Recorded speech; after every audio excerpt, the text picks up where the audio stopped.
So let's go over and over here. Let's go on over here. And let's do it straight right off the bat. Sorry about being late.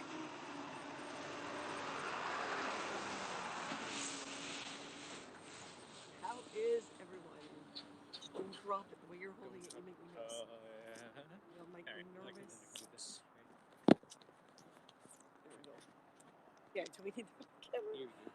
Okay. Overhead power lines, yes, no trespassing. Come on up here. Come on over here. Come on over here. Come on over here. No go zone. Environmentally sensitive. Oh. So we have no idea where it is, right? No, it's very vague. And the government's not really saying much about it. You know, the government also are hush hush about stuff. The government, right? Yeah. Oh, I double tapped. I didn't mean to. Way to go. Hey. Hey, Jedi Senchi. Hi, sweetheart. How are you? So here's the thing. First of all, traffic wound up being more chaotic than we thought. So we're here late. But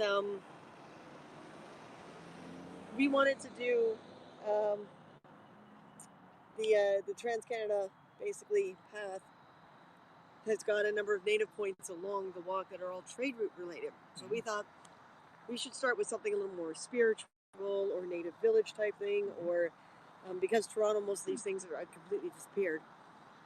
So, you know, that's a difficult thing, and a lot of the outdoor sites are closed at the moment because the season is over with. Yeah. So, and we were trying to get permission to shoot in the McMichael Gallery. The McMichael Gallery, in Kleinburg. But they're really slow in the response. I was hoping St. Marie among the Hurons, because that was the childhood thing for me, and Martin, you to a certain degree as well. But they're not responding either. So we thought, you know what, we don't want to lose out on the hashtag. If we get a second, you know, opportunity, we'll do it, because it is very much part of our upbringing and our world. Like, I mean, especially you in Brant County is full of those kinds of stories.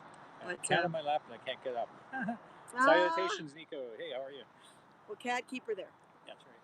So Martin did some quick research online so that we could walk it from a starting point where there was something native, but he didn't see there was no date on this write-up. The article, yeah. On this article, there was no date, and the article said, what is it?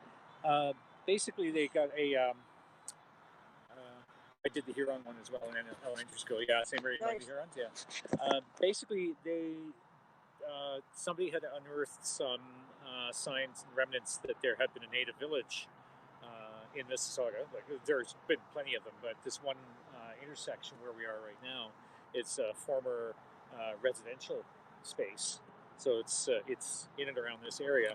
The article was kind of vague as to exactly where it is on this property, but they unearthed remains, bones, pottery, various items, and you know, implements and buildings. A couple of signs that there were longhouses here from as far back as 2,400 years ago. So we were expecting that predates the Romans, yeah. So we were expecting to come here and see an archaeological site or something. I don't know if that could be, because it looks down there where is supposed to be the beginning of the trail, which it's not now, because this is not a construction site. This is part site. of I think they're planning on widening the highway. So well, that, and I see a lot of pipes over there, so they might be putting in new sewer pipes and stuff. Could be. So this is not what we expected. Martin, if you could drop the flap a little bit and turn the camera around and place it over that way. So I don't know if there focus. There we go. Okay. See, I don't know if there's. It looks like there is something down there. Yeah. Right, if you look by the bridge, it looks like some sort of support area by the bridge. So that may be it down there. I think that's on the other side of the Credit River. We can't go through this construction site, and the beginning of the path where we wanted to start is also down there. So we're thinking that there may have been a path that came off this road, because looking online and looking at some of the maps and everything, none of this exists. Yeah. So, Nico, we are in Mississauga at the moment. Just west of Toronto. Yeah. And that's the Highway 400. No, that's the QEW. Oh, it's QEW. Yeah, Queen Elizabeth Way. I lost track of where I am for a moment. So our plan has partially been foiled because the idea was to walk down there and try to find the site where they were digging up the remains of this village and continue onto the Trans-Canada Path. Now, Trans-Canada Path actually starts somewhere else, but this was a way to get there, and now it's not because of all this construction. They're not going to let us through. Saw the headline. You're both checking out native sites. Yeah. So this area here, they had done some excavation and they had discovered remains of Anishinaabe. It's actually the Mississaugas Indians, the Mississauga First Nations, from as far back as 2,400 years ago. So that's quite a long time. So I doubt all this construction is that site. No. Because that would be... That's a little heavy-duty machinery to be digging up delicate historical what I mean artifacts. is I doubt they cleaned out the site and allowed these guys to come in. Yeah, no. Oh, snap, that's old, yeah. Yeah. Oh, yeah. So I'm thinking down there because I'm looking and I'm seeing, what looks like some kind of support system. To keep things from collapsing in, which you normally see. Collapsing into the river, yeah. Which you do see at that kind of archaeological site. So we can't start where we thought we'd start, and we're already late, so we had to come on air. Because I don't think there's anything along that side between the house and the construction site. Oh, we'll Let's go take a peek. But the article states, 2,400 years ago, older than the Roman Empire, really. The Mississaugas of the Credits, which is the tribe that's mostly Southern Ontario, they're actually fairly widespread in Southern Ontario. They are part of the Anishinaabe, which is one of the largest First Nations in like Indigenous nations in North America. They span from the southwestern United States right up in Ontario and Quebec, and on the other side, and north into the prairie provinces and everything as well. So there was a major migration of them traveling from the southern U.S. up through the center of the continent, and up into Ontario, settling around Lake Ontario, around Lake Erie, southern Ontario, Lake Huron, and just developing all these little pockets of settlements all throughout this area, anywhere between 2,400 to 500 years ago. So now I see there's these plastic pieces here that are creating a path. Yeah. Right? And I can't tell because the path is obviously overgrown. Very much so. But I'm wondering if at the end of the path is the actual site that we used to be able to get, because this fence is all pretty new. Yeah. Right? But all that isn't. So expectations. This is fairly overgrown too, yeah. Here, stay there a minute. I'm going to be my typical self. Okay, she's going to go bushwhacking. We didn't bring our machete with us. Our machete. So yeah, I mean, they did a lot of settling, and the different communities, the First Nations communities, traded with each other, furs and food and clothing and products and stuff like that. And then when the European settlers, the French and the British, came in, they started trading with the native population as well. And what's ahead of us over there, where you see the little bridge on the highway, there is the Credit River, which comes down through southern Ontario and empties out into Lake Ontario. It's a fairly expansive river network, and it was used a lot for canoe travel amongst the natives. And at the mouth of the Credit River, which is where we're going to go next, was a large First Nation settlement that they did a lot of trading there, and that's when the European settlers came in. They sort of settled in next to the native village and did their trading there. And of course, there were skirmishes and there were conflicts between the different groups and between the native population and the European population. But overall, it was a fairly tight knit,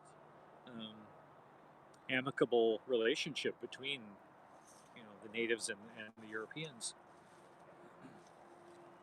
But this whole area of southern Ontario was all native settlements and trade routes and all that sort of thing. Here she comes, back out of the bushes. Too overgrown to pass. Yes. However, there is what looks like the end of a road / driveway. So you were saying it was a residential. It was a residential site, right? It was, yeah. I think that's its entrance from the other side. Okay. So yeah, good chance it's down there. Yeah. Just because of the construction, which we weren't aware of. Yeah. So, we're both Canadian history buffs. Yeah, absolutely. Yeah. We're history buffs in general, but being in Canada and being here, we're definitely interested in how our culture settled here and how the cultures before us lived. I grew up in Brant County, which is about an hour and a half that way, west of here, and Brant County is very close to one of the major currently existing native reservations, the Six Nations reservation along the Grand River, and there was a lot of native culture in Brantford. A lot of native celebrations that we go to see and stuff like that. So, and because of where my mother was born, and the fact that she was put up for adoption, and a lot of the mysteries behind her parents, it was a good chance that I have native in me. But I look more like my father than my mother. If you look at my mother, she's got the dark, thick hair and the striking features, and although she'll tell you she's an ugly little duckling, I don't agree. I think she's a striking woman. So when you look at my sister too, she's very olive-skinned. Nico's asking what our ancestries are. Since you're on camera, you go first. My father is English, Irish, Scottish, and Parisian French. And as far as we can tell, there's a good possibility my mother is French Canadian and Native Indian. It's kind of hard because her records of adoption are gone. The story is that the adoption home burnt down, but it's the nunnery of which she was adopted from is in Iroquois lands. So when you got an adopted parent, sometimes it's really hard. I think there's more to it because there's been a lot of stories about Native kids being basically bought by the church. Bought from the church.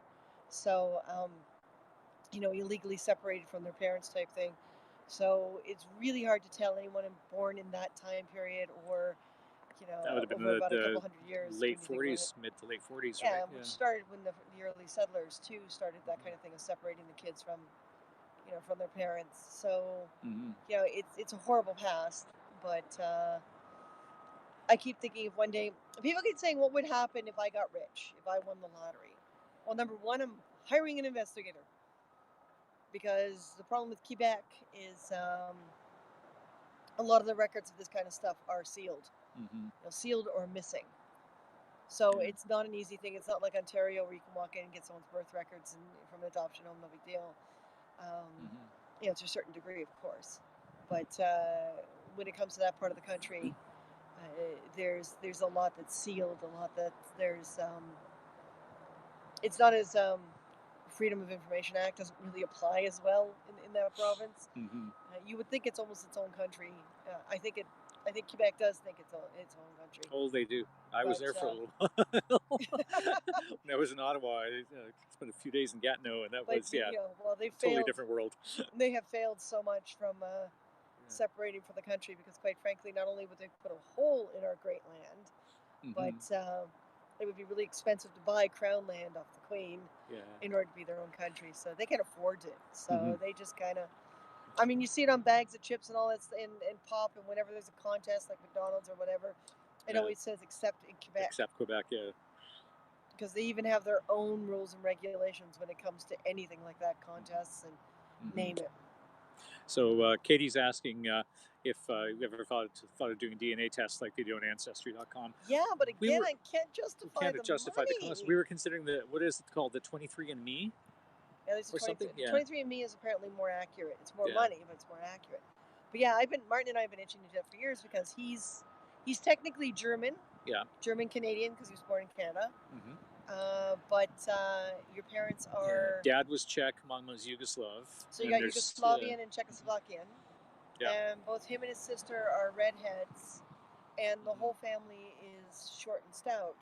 So we're thinking because of where your mother came from, there's a greater chance of Welsh.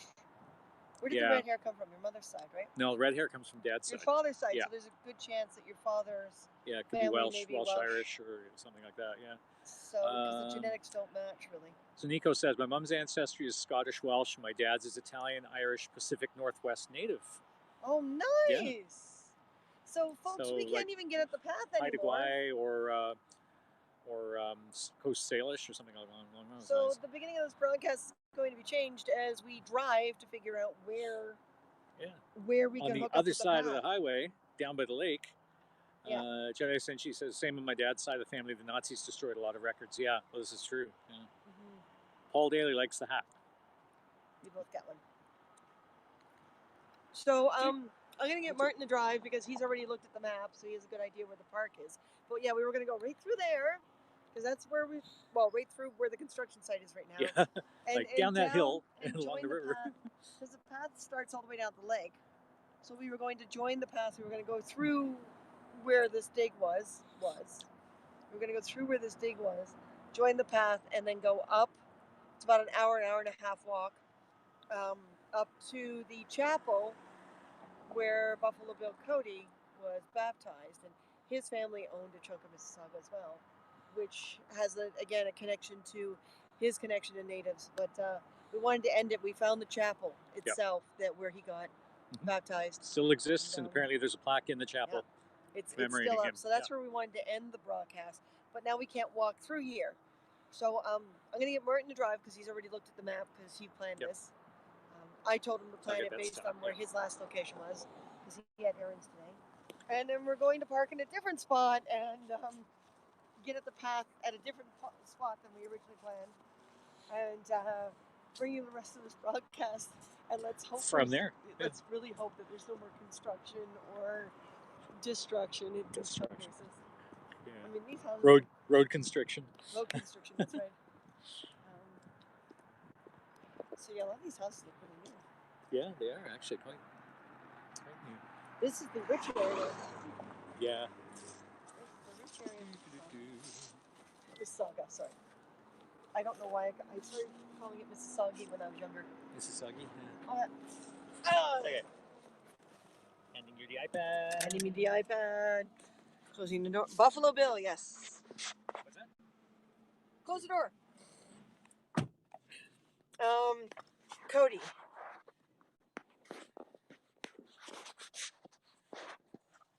William Cody. His family comes from up here in Mississauga, and half the family went down to Idaho. Well, the other half stayed here, and him and a few of his. You want to hold that while I put the seatbelt on? Wait for a little traffic to go by there. So we're going to the chapel next, or the no, the lake. We'll go down to the park that you were talking about, and then end at the chapel. And end at the chapel. Okay. Because there'll be parking down at the park. Buffalo Bill, who was he? Oh, Nico. Buffalo Bill. William Cody. Buffalo Bill Cody. Buffalo Bill was one of the greatest showmen of his time. He was born in Idaho. Idaho. So, yeah. Idaho. I think so, yeah. I don't know. We get all these facts right when we do the characters. Yes, he was. But he started up here, and he was known as Buffalo Bill because he ages before he became, one of the greatest showmen on the planet. He used to hunt and kill buffalo, and he was also a colonel. He was part of the what the heck was it? It was a scout. a scout battalion, basically. And I think he was a colonel. But he, when he became a showman and he started the Buffalo Bill, Wild West show, he developed a lot of relations with one of the tribes down there. Ojibwe. The Ojibwe, yeah. And another branch of the Anishinaabe. That's right. So he had Ojibwe in his show, and they honored him and they honored Annie Oakley as well. Both of them were gifted native, names.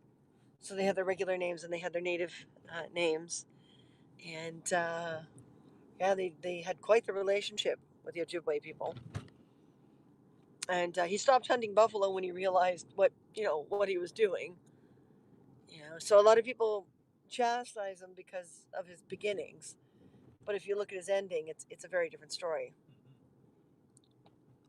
So this was all native land at one time, and part of the Mississaugas. So Martin and I, two of our characters that we do are Buffalo Bill and Annie Oakley. It was a few broadcasts ago for story time. We did a Wild West one. And the story time, there you go. Thank you, Jedi Senshi. The woman with the lynx.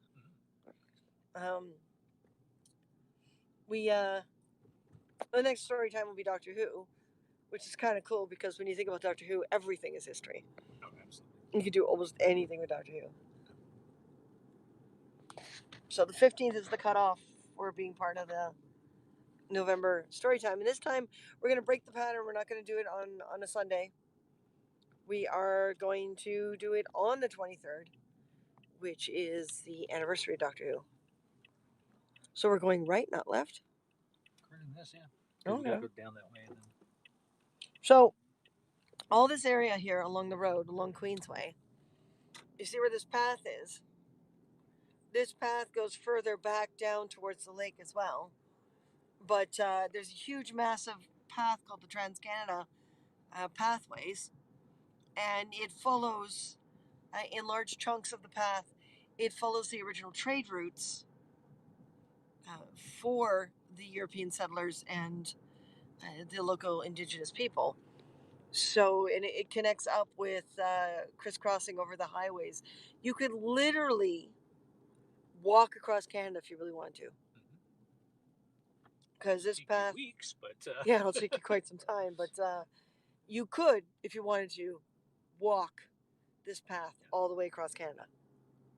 So it comes up through Mississauga here, and it branches off in a few directions. One portion going along the lakeshore across the bottom of Toronto. One portion going across the north end into North York. Another portion. There's this Mississauga portion here, and I can't remember. The other portion goes towards Brant, doesn't it? There's one going back towards Brant. There's one also goes up towards Barrie and Midland. Barrie and Midland, there's yeah. Some significant native stuff up there too. So it all branches off following basically all the different trade routes. And so if you go out to Scarborough and walk off to the east direction on this, you wind up eventually in Newfoundland. Wow, you have to take a ferry, but you wind up over in Newfoundland and Nova Scotia. And if you go west, you wind up out in BC. But you see the path has now disappeared behind these buildings. It's gone down behind. But it follows all the original trade routes across this country of the Europeans and the different, the explorers and the different native tribes, which I find amazing. I don't think I have the muscle, the strength, or the courage to walk the whole route. And where we were a moment ago was basically an offshoot. Yay, construction, thank you. So there's little tiny attachments to it, so you can basically get on the path at almost any point. But yeah, the Trans-Canada Pathway.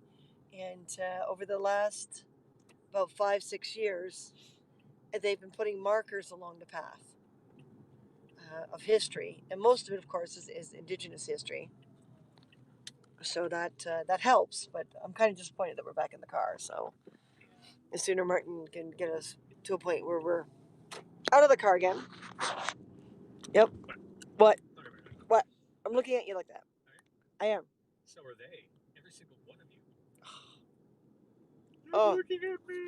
Yeah, we're looking at you. And your problem is? You don't have nothing. You got nothing? Okay.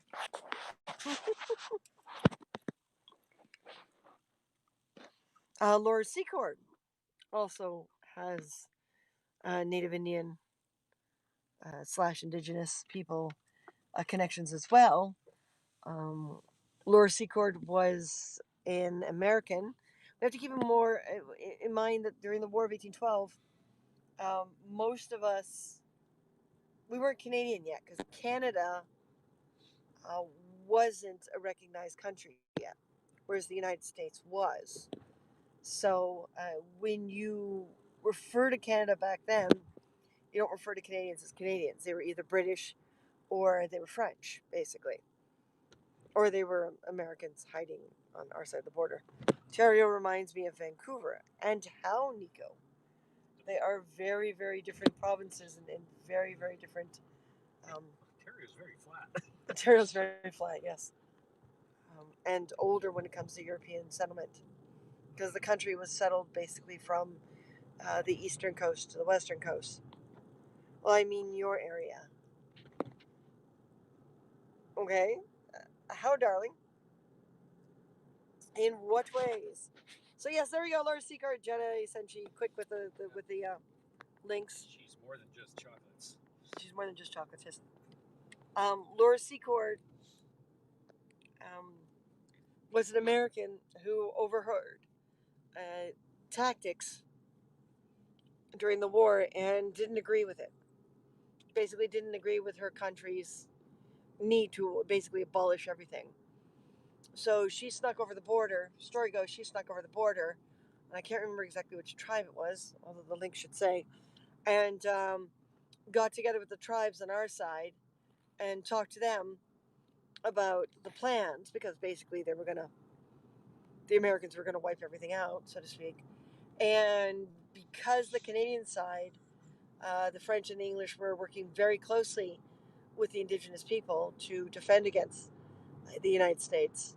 The Indigenous people, of course, went to our colonels and said, this is what's going to happen. And because of that, we were able to get an upper hand in the war. And, with the help of the Indigenous people, drive the Americans back. The city structure and all the greenery. Oh, okay. Mississauga and Etobicoke technically isn't Toronto itself. It's a borough. It's not part of the 6. Well, I guess Etobicoke is now, isn't it? Etobicoke is Mississauga. Mississauga's not. Across the river. So there's the river. That's the Credit River. And the Credit River, Credit Valley Golf Course over there, which is all built on native land. The Credit River. So there you go, lauraseeker.ca. Is that the chocolate company or is that her? Probably the chocolate company. But yeah, so structure and green. Yeah, Toronto itself is much more dense, but because Mississauga is a borough, it's very, kind of small town feel to it. The greenery, BC doesn't get as much color during its autumn. Oh, there's the structure we were looking at from the other side. Yeah. Okay. Sure, I see where it's taking us. It's actually taking us past to bring us back. Yeah, because the settlement is on the west side of the river.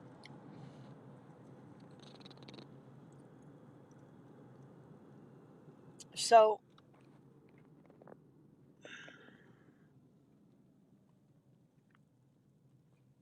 yeah, and our plants are like smaller leafed and not as big because BC has like our idea big huge massive oak trees and stuff like that, and evergreens. The evergreens that grow here are huge and hardy, but British Columbia, because it's a rainforest, has a lot of plants that look like they belong in the tropics, and a much higher mold and moss count than we do here in Ontario. Plant-wise as well, the the maple trees in BC do not produce um, maple syrup because their leaves are so big that all the nutrients from the plant go into the leaves. Whereas you look at the maple trees across this country, in other words, other than BC, you'll see the maple trees have much smaller leaves, and they do produce maple syrup. So you don't get British Columbia maple syrup. It doesn't exist. And Hi, John. the temperature swing isn't as intense either, which is really what triggers the trees to create the syrup. Laura Secords Walk. Does Ontario have transit like Translink? Well, Toronto has a much more superior transit system than Toronto British Transit Columbia Commission. does. The TTC and the GO system is one of the most efficient systems in the country. The population of the GTA is 3 times the population of the whole province of British Columbia. So there's a huge population difference. The subway system in Toronto was built during the Victorian era. So you're talking like not as old as not as old as like London's system. London's system is even older, but they brought the technology over and they brought the techniques over. So the subway system was made back then. You can tell parts of it are just like, you can see that they're covering up some of the old stuff. But oh yeah, the transit system here is extremely efficient. It has to be. If every single person used cars coming in and out of Toronto, we'd be in trouble. Well, let's see how well things go with this broadcast, because we're now more than half an hour, more like an hour behind schedule, and kind of disappointed. But I guess construction.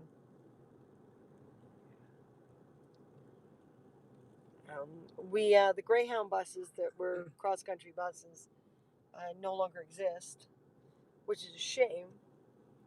But I think that's because more people travel by plane and train than they do the buses anymore. But Greyhound originated out of Toronto many years ago in order to cater to the country and people who did not want to fly. So there was more than enough demand for it back then. And train, oh my God, you see, here's a train. Here's train tracks. The train system, they have port credit. Yay! You get to see pretty port credit. The train system basically is still about 60% of the system has been ripped out because trucks do a lot of the transporting stuff in and out now, and of course flight is a much more common thing, but there's still an extensive train system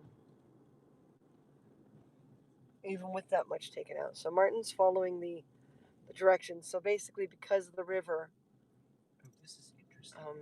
Because of the river, it seems to be taking us a weird way around to get to somewhere that was a 10-minute walk from the other side, 10-15-minute walk from the other side. So yeah, you guys are adventuring with us. Our plans were foiled Foiled by the construction. But once we get on that path, it'll be a lot easier and a lot better. I guess he's making a delivery. Yeah, the construction area, so probably.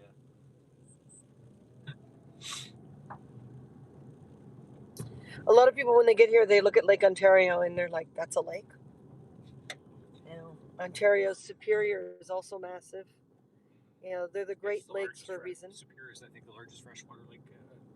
In Canada. Body of water in the world, I think. In the world? I think so. Yeah. It is huge. There's no other body of fresh water that's bigger than that. Yeah, people in BC are used to like Lake Okanagan and stuff like that, where you can see the other side of the lake quite easily. Yeah, can't with Lake Ontario. Nope. So now we come down to the lake. The lake, historically, when it came to Indigenous people, most of the trade routes followed the lake and then would go north. and they'd follow the lake and then go north. So, there was a lot of course, indigenous people would stay close to water. So there was a lot of areas where the original explorers had to hack through like large concentrations, heavy concentrations of plants. And I feel lime tom tum on your shoulder. I'll feel like Tom Tom. You feel like Tom Thumb on your shoulder while being on this visual trip. Nice. So I'm going to get Martin to come around to my side and grab the iPad again. Ready? That is what you're doing, right? That's what I'm going to do. That's what you're going to do? So let's kind of restart this adventure from a different point. This would have been the point, well, partially. We wouldn't have come this down close to the lake. We would have started part way up if we had started from where we had planned. That's true. But don't go too far because we're connected. My phone.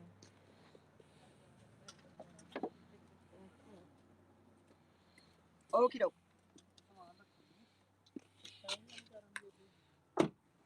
And I guess I'll lock the car because now you behave.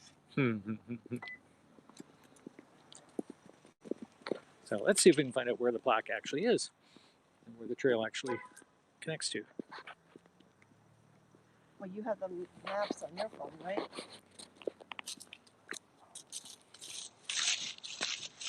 Yeah, I have the article screen capped. I wasn't really up by way of maps there. But, did I? Oh, you mean, did you what? I do have my mask. Oh, your mask? Just in case. Just in case. Yeah, I pull up the screen cap for the article for here. Do you have the map for the path?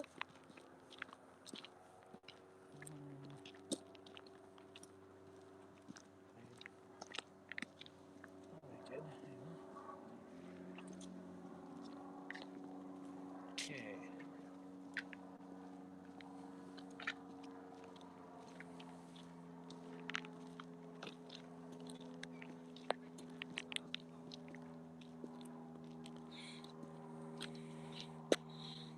So. Would you rather have both hands or? Yeah. Okay, then I will take them. So there you go, folks. That is a lake. That is Lake Ontario.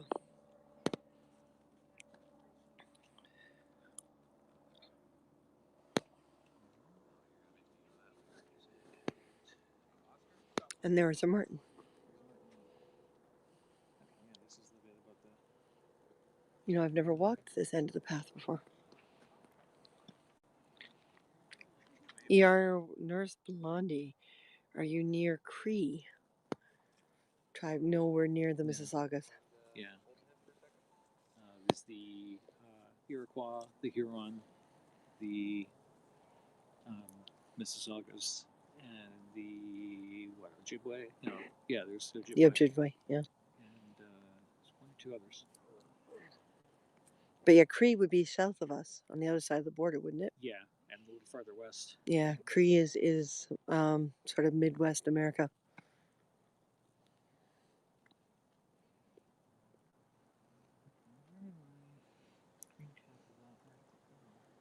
Well, don't worry about the article. The path, like the link I gave you, should have the path system on it. I named my daughter Cree, so I have the Cree tribe stuff in her baby book. Nice!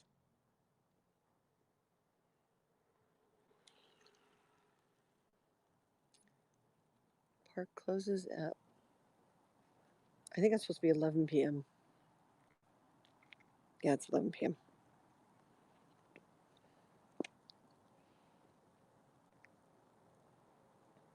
So what Martin's doing is there is a web page that has a little data right now.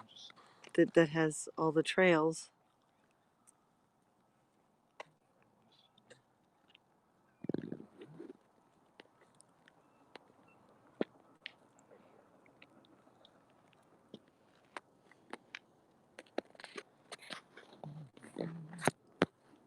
So I'm assuming This is much further south on the path than we were planning on starting. Yeah, it is actually.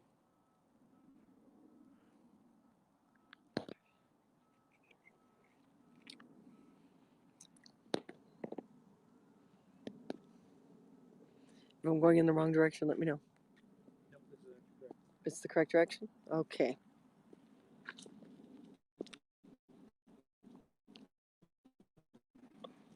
JC Saddington Park.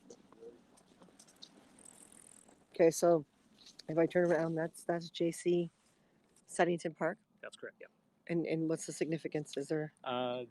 Here was a settlement of the Mississaugas, and it was here. I'm going to go back to the screen cap itself.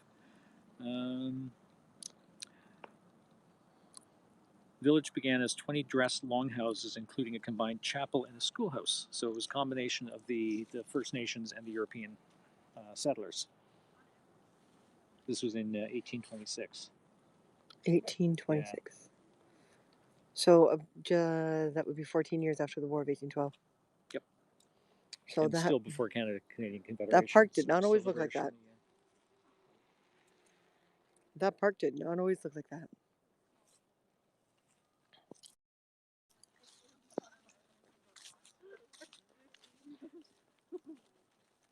So Martin's going to keep an eye on the map and the article.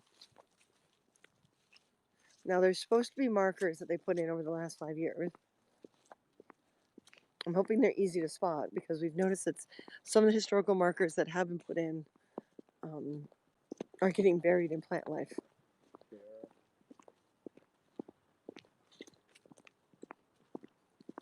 So let's just go for a walk. So yes, Lake Ontario is huge, and it's not as big as Lake Superior. Lake Superior is much larger. So across there is the United States. So during the War of 1812, the European settlers on this side of the water created a series of treaties with the indigenous population in order to protect this side and keep Canada from becoming part of the United States. At the time, Canada was not necessarily a country. It was a series of settlements basically under direction from the Queen and from, I can't remember who was in charge in France at the time. Wasn't Louis XIV, was it, or Louis XVI? I can't remember which Louis it was. It was a Louis. There were so many Louis in France. So many Louis in France, that's right.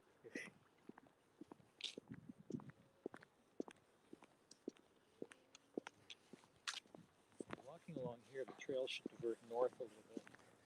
Makes sense. Starting to go away from the lake. I'm assuming this is for November, National American Indian Heritage Month. Yes, HAPS has put a challenge out. Unfortunately, it really is only a North American thing.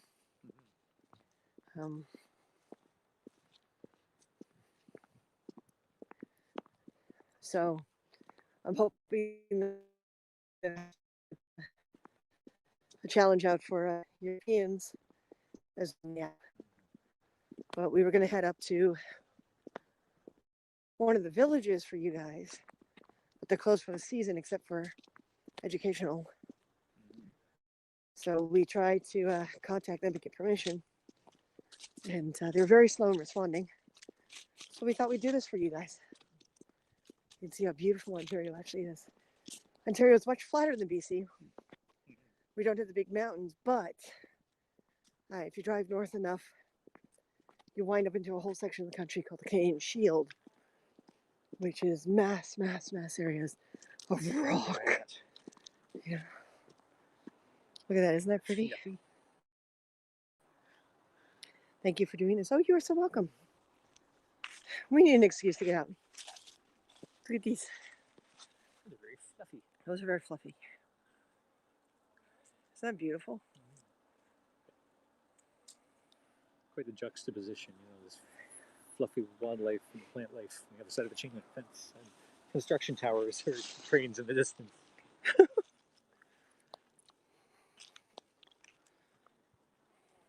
But this whole area would have been a trading zone between the British and French and the First Nations. Trade for the British and French was actually really big in the 1600s to the 1800s. Well, it was the original, the Hudson Bay Company is the oldest company in Canada. Yeah, the oldest, I think in North America, quite frankly. But they started because the Queen wanted beaver fur for her guards' helmets, and that's where you get the classic modern image of the beefeater palace guard, everything with beaver fur. Don't exist in England. So large beaver pelts, like large amounts of beaver pelt, was being shipped over to Europe just for the Queen's uses. You're right about Hudson Bay. Yeah, isn't that incredible? Have to leave for doctor now. We'll watch replay. Thanks again. You are welcome. Yeah, thanks for joining us. So one thing I noticed about that map, it doesn't actually show the trail. It shows the markers, where the markers are, but it doesn't show where the trail actually exists between the markers. Well, I know it's. I'm assuming it's a given. It should be a given, yeah. So with all of this trail, it should head north at some point here. We would reach Mississauga, the bottom end of Mississauga Road, and it follows up along there. But that whole settlement would have been in this area.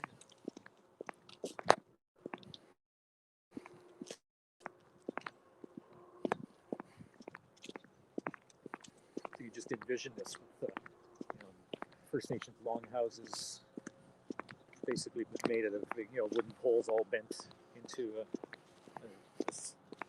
basically like a barrel shape almost, and then the whole thing covered with bark and thatch and furs and whatever. And that was the nice thing too. People would, with some steaming and some effort, it's very soft but durable wood. So a lot of evergreens, a lot of that kind of more flexible wood. So creating longhouses was a pretty easy thing. What is that? Monitoring well. Oh, cool. Observation monitoring well. That's been there for a while. Do not fill. Do not fill. Who's this Phil guy?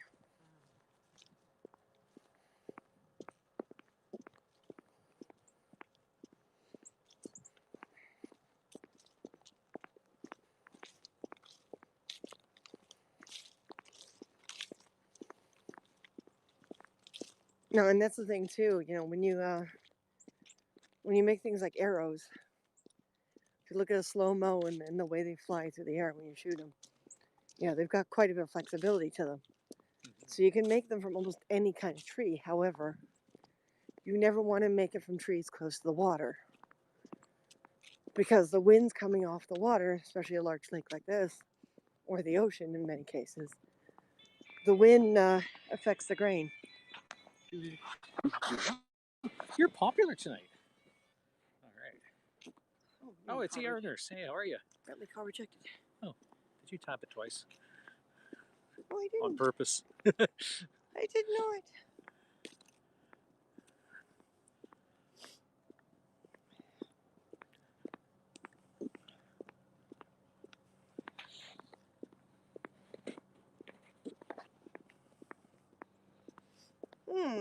Hmm? Oh. Huh.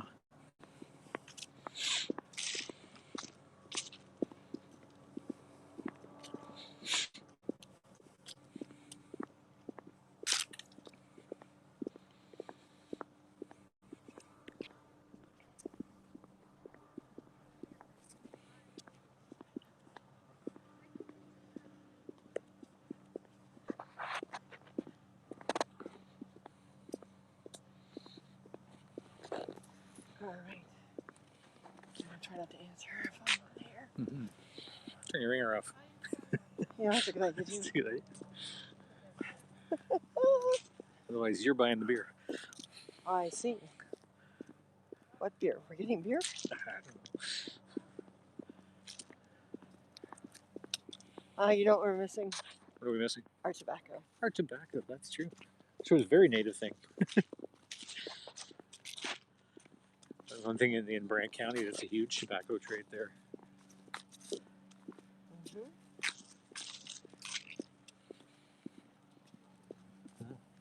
More gigantic houses here. Is that a house or is that a senior's home or an apartment building or something? The community center? I don't know.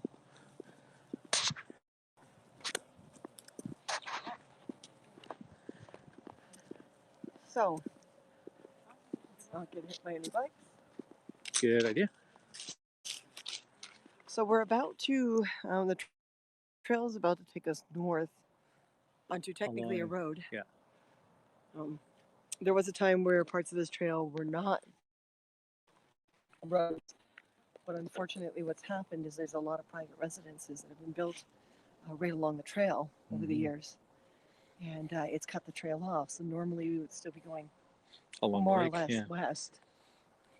But unfortunately, we're being taken north by the trail. So we just have to watch for signs and stuff like that in order to make sure we get back on the trail. So take one last look at the lake for the next little while, because we're going north. Look at all that. So yes, on the other side of the lake is the U.S. That's how close we are. Cross that way. I mean, it's a big lake, so it's not like they're next door, but they're next door. It only takes a couple hours to drive south. All right. Okay.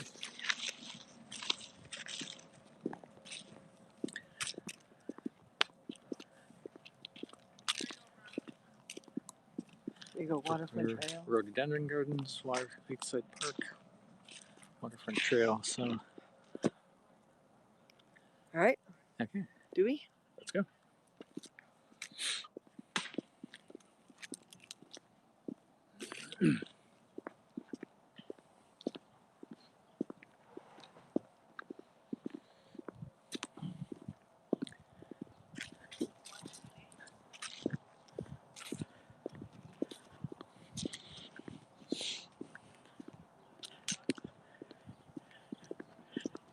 Just for a little bit of modern humor in this caution PMS area. Nice.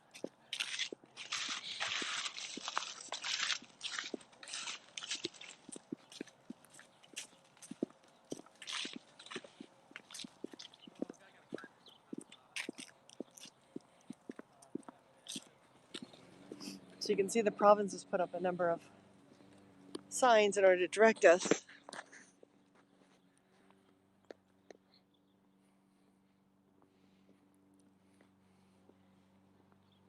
interesting from where we're going. The marker for the village is actually that way.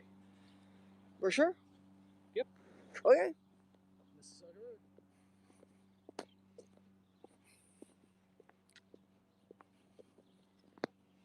Well, we have to keep in mind there were a number of trade routes. Oh, that was huge. And they all branched out from key points.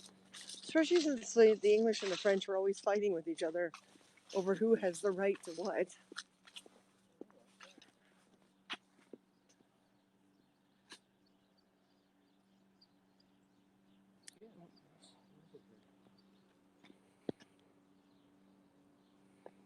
Now, their map is not very Gotta go later, Jedi Senshi. accurate to our map.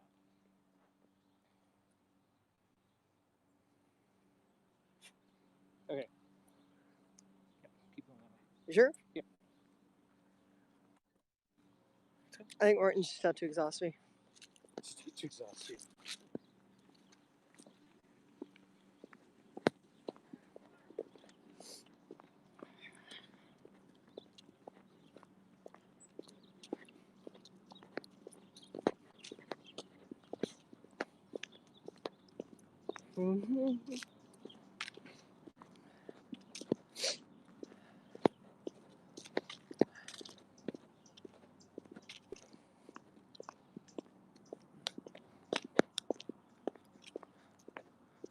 To straight or to the right? To the right. To the right, to the right.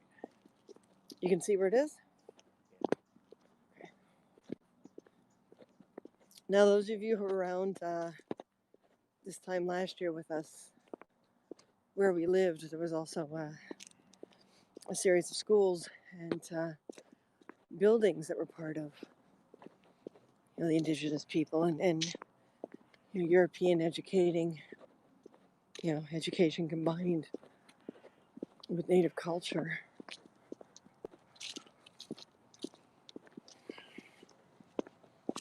Angry squirrel. Mm-hmm. So basically we're doing is we're to the right of us here, behind these houses, that whole construction area looks like that may have been where the original village was. So I don't know if there's anything historically significant in there anymore that they're trying to rescue. But from going in this direction, we go past one of the other marker sites and towards where the chapel is. Okay.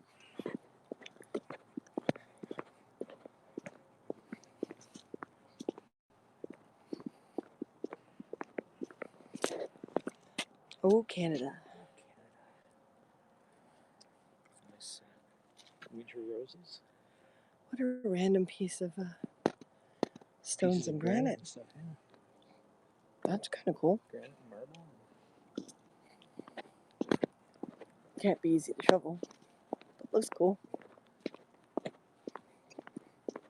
So, yeah, imagine all these houses gone. None of them here. Nothing but plant life and village paths. And behind these houses, a large Native Indian village. Big old trees that we wish we could talk to them. Squirrel. He was sitting on top of the very top of the wheelbarrow. Oh, we have to slow down. Oh, sorry, that's sciences.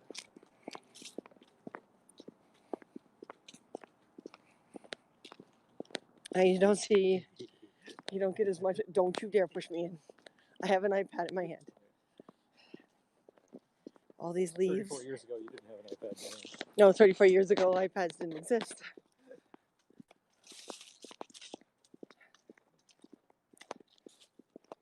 Yeah, Martin thought it was cute the one time that I was hanging out at his place, at his place over the weekend. His parents' place, way back when. And he grabbed me around the waist to throw me in a pile of leaves and then chickened out.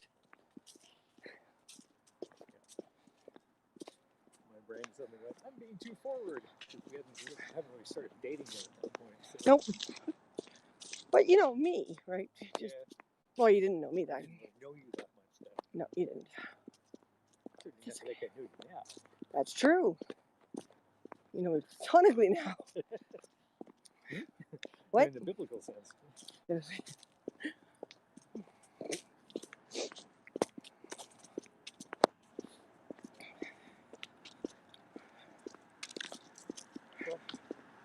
Yes, that's what it is. They are everywhere. It was autumn and they were like finding places to stash their nuts. For the winter. Stash their nuts. Stash their nuts. Well, you know, Wait. we're not that kind of broadcast.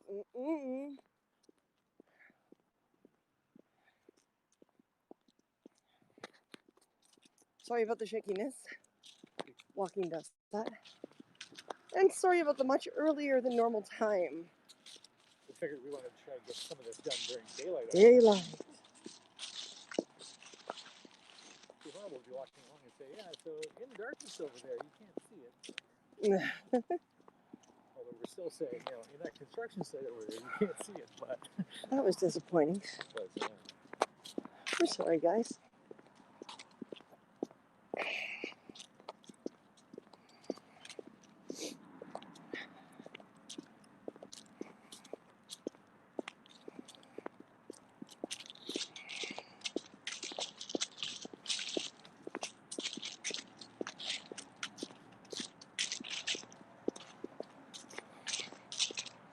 When did the French Canadians migrate to the Louisiana swamps? Oh, I'm not sure it was that. I don't know. I'm not sure. I think that they all just came over from France. Just they wound up in different areas on the continent. I mean, up here it was the early 1600s when the French fur traders, and the coureurs de bois first settled and traded in North America. So I'm not 100% sure. That would be something that I'd have to double check on. But from what I understand, the whole Creole French that they speak in the South comes from a different region, like originated from a different region in France. Whereas the Quebecois, or the Francophone that we speak up here, comes from a different part as well, villages and towns in France. So I'm not 100% sure on that one. Alright, so basically what we've done is we've kind of doubled back because the lake is back down that way, right? And the map has brought us up here, and we're going back down towards the lake. Technically? Well, actually, we're going to walk to the chapel from here, right? Yes. So we're actually going that way to here, Ontario, and heading north. So we're going away from it. We're going southeast, and then we're going north. Yeah. Well, this is technically east. East. Yeah. So lake down there. Yeah. And we're going east. And then one of us will transit back to get to the car after the broadcast. Now, are there supposed to be markers along here? You have the map. Very vague as to where very the markers vague. Actually. So we don't know which side of the street they're on. What's that? We don't know which side of the street they're on. No. Well, according to the map from the web link that you gave me, we're looking for. We go up Kane Road and Park Street North, which is just over this way. Is supposed to be that one marker. So what side of the street? Not Kane Road, but yeah, on the north side, and about 2 blocks out. Yeah. So we need to be on the other side of the street. We do. Frogger.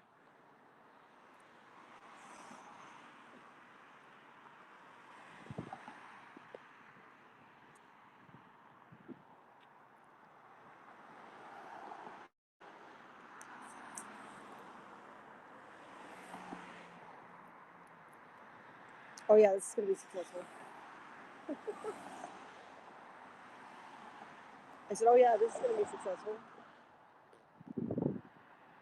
Hi, art lover. We are presently in Mississauga, which is a borough of Toronto. Or the lights after where the plaque is.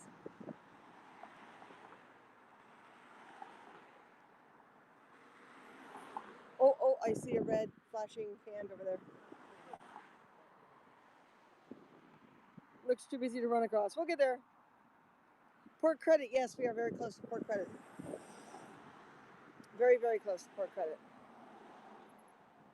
Okay. Let's see if we're lucky for the other direction. Hey, Martin, get your nose out of the cell phone. Nope. It's not going to. Let's do this. So basically, we wanted to start at a site, an archaeological site, that had a path going past it that connected up with the Trans-Canada pathways. And there's now a construction site right in front of it, so we had to get back in the car and drive all the way around and change our plans.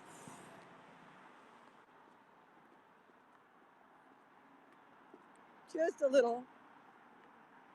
But we're basically trying to walk some of the original trade routes between the European settlers and the native population. So there's the lake over there. You're in a borough, yes. You should go to a light. Yeah, well, we may have to double back because we are looking for the plaques. They've only been putting these plaques in for the past 5 years. And they're not all in yet. So we're hoping by, this having to go around everything thing, that we didn't miss a bunch. But can you imagine if we went back in time, back to the 1800s, and brought these people forward in time and said, look, you know, your long houses unfortunately are gone, and Now they're all tall houses. yeah, now they're all these things. Mimico, no, Mimico's Etobicoke. A little farther east, like in the direction we're walking right now. Yeah, we're in Mississauga. I'm distracted. That's okay, Artlo. It's perfectly all right, darling. Now, Port Credit is a pretty little town that actually used to be quite the operational little port. It really isn't much anymore. But the Port Credit Lighthouse, a lot of people will on a nice day come into Port Credit and sit there and have a coffee at the lighthouse. And not far from here, a little north from here, still part of Port Credit, but kind of like the outer edge of it, there are a number of tobacco places where you can, there you go, where you can buy tobacco straight from the natives and not spend all the taxes, because they're allowed to sell without taxes. My nephew lives in Port Credit. Oh, cool.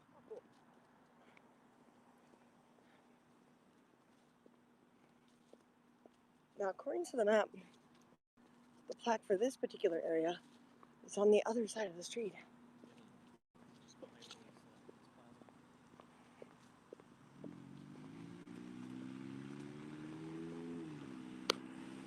There are a lot of rescued and recreated sites, historical sites that we wanted to bring you guys to, but they're all closed for the season. And this is when HAPS decided to present the challenge. Yeah. I understand because November's Native American month, but, so we're gonna do the best we can with what we got. Hit the button, Merton. Will the J Dragon be coming back to the Rusty Scuppers Pirate again next year? Hi, Billy. Hey, Billy. Hey, Billy, get on over on HAPS, HAPPS.TV / the @ symbol car, CARR. Hunger, HUNGER. Come on over. We have moved back to Ontario. So right now the J Dragon Pirates are just Martin and I. The rest of the group were, you know, we signed off on their characters, but and give them permission to be the J Dragon still back in BC. But they seem to have not done much. I'm starting to realize how much I was actually doing with the group, and understand that you know, I was kind of hoping they'd find another captain, but hey. So unless someone wants to fly Martin and I out, there is no feasible way. We want to. We miss you guys. We definitely miss you guys. But being in Ontario now, we're no longer in a position to, you know, afford to just get on a plane and come back. Nice beaver. Nice. Thanks, Martin. Nice beaver. Yeah. Listening while waiting for the doctor. Cool. So we can go through the parking lot and up between the buildings on the far side, and it should be right over here. All right, lead the way, Martin. Lead the way, Flint.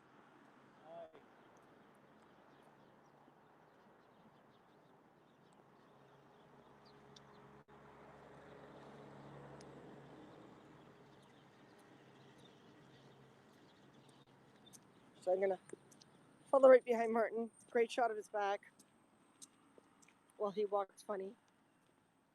Sweepy! Just wanted to stop by, send love your way. Have a wonderful day, sweetie. You too. Thank you for popping in.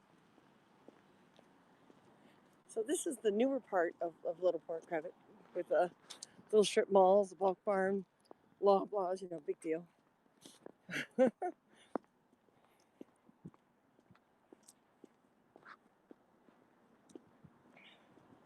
It's just that little chain corner that every place has, you know. We got Harvey's and Swiss Chalet, very Ontario thing.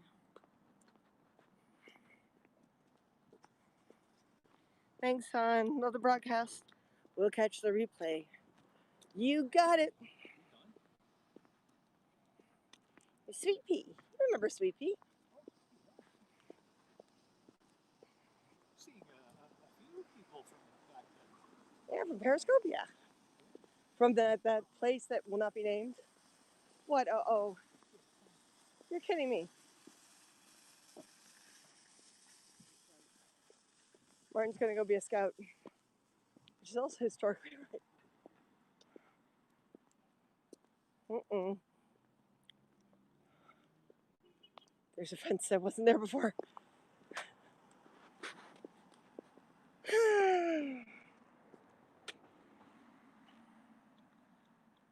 I miss you guys being there. But I do like history and discovering new places. Cool, Billy, hang out with us. I mean, we do a lot of broadcasts from home because the Wi-Fi is there, but our little workspace. But when we get out for these great challenges, it's always fun.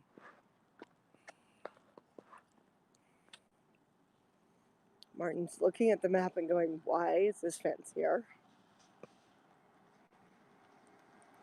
Uh-oh. Hey, folks, looks like we're going to get more exercise than we originally thought we would. Yeah, Billy, my goal is to train Martin. I don't think necessarily to take Ed's place, but I need a fighter. And he really hasn't in the past. Him and I haven't swung things at each other. Well, not for entertainment purposes. Maybe for entertainment. You know, we haven't done such things since we were doing the quick combat lift back in the 90s, so I'm going to have to try not to hurt Martin. I wish I could last. Arr. Well, if you want to come and visit, we've got a living room and a couch.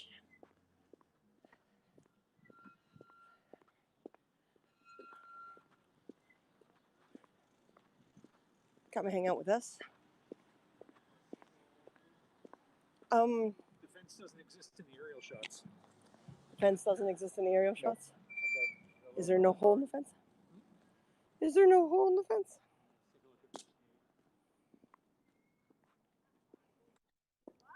I mean, why would you take a whole residential area and cut it off from stores? That doesn't make any sense.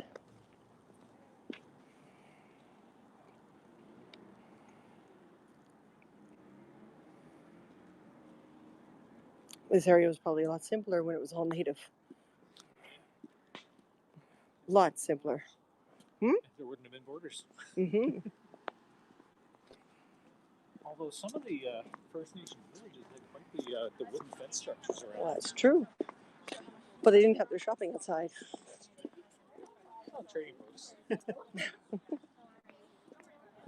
Let's hope this one comes through. So here, let's trade off. Don't go so far from me, though, because I've got the actual fingers.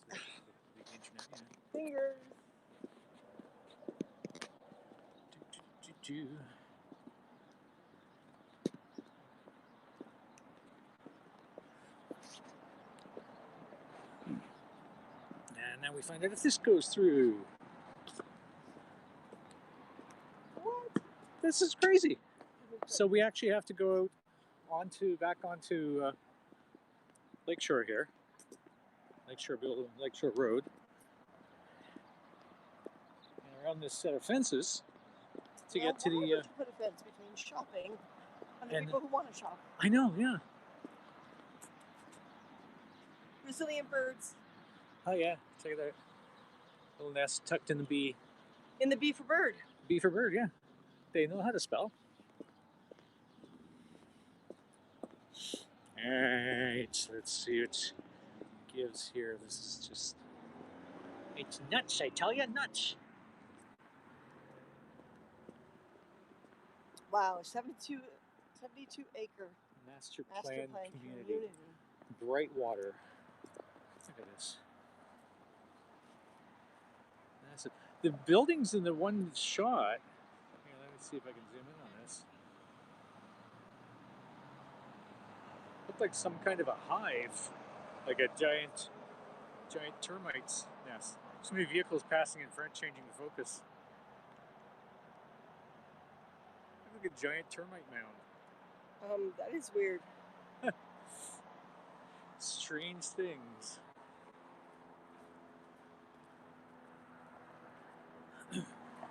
Yeah, so we actually have to go all the way to the next street. So we're sure that plaque is there. We're not even sure that plaque is there. That's where the map on the article says it is. That's the marker. So it's kind of a trying to see if there's a way through. Yeah. Does not appear to be.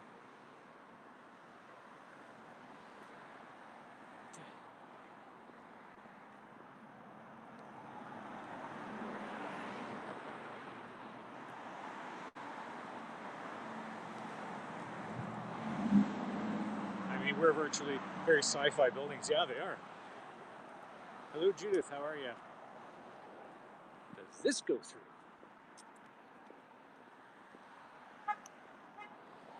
No, it does not. It's not that we know of. What's the term? High fences make good neighbors? I know from looking at the map that Wesley Street does go up that way, and then we can get onto Park Road or Park Street or whatever it is, Park Drive, Park Place.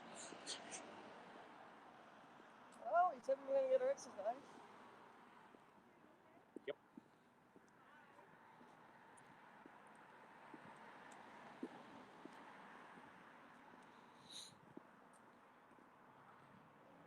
You're sewing. Awesome. Is the HAPS update correct? You get $1 US for every 100 points awarded? We just read that too, yeah. Yep. Instead of 1,000. Instead of 1,000, yeah. Pretending I'm taking a walk with you. Most exercise I've had today. Awesome, Judith. Nice little walk.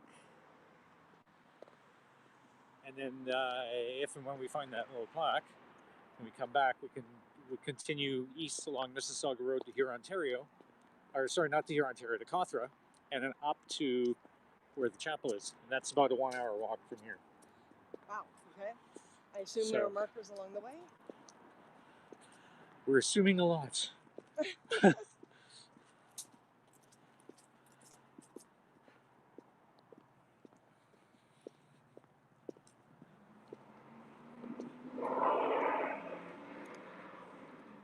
There's a GO train. There's a GO train. Go, go, go, go, go. I always love doing that. And that's the Ontario commuter trains. Double decker. Seems like I a love lot. Sitting on the top. A lot of walk. Well, let's see what happens. What street is this? I don't see a street sign. What the? Street signs behind the tree. Oh, I see. Yeah. Hold on. Art Lover, the Super Clap Award. Awesome. Thank you. Now it's $5 worth of awards to be gave her included in seal the of next story approval, time.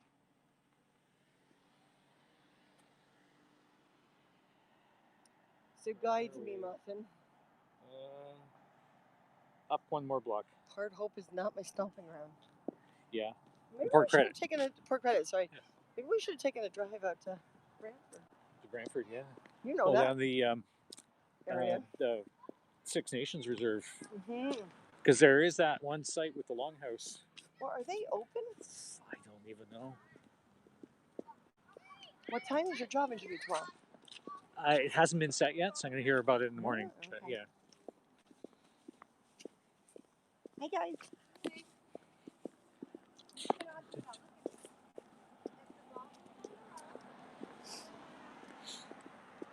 Well, we might be able to shortcut. Instead of going back and over. I say go home and show us the plaque on Google. You're going to be exhausted. I think that's the point. Is that your medical recommendation, Blondie?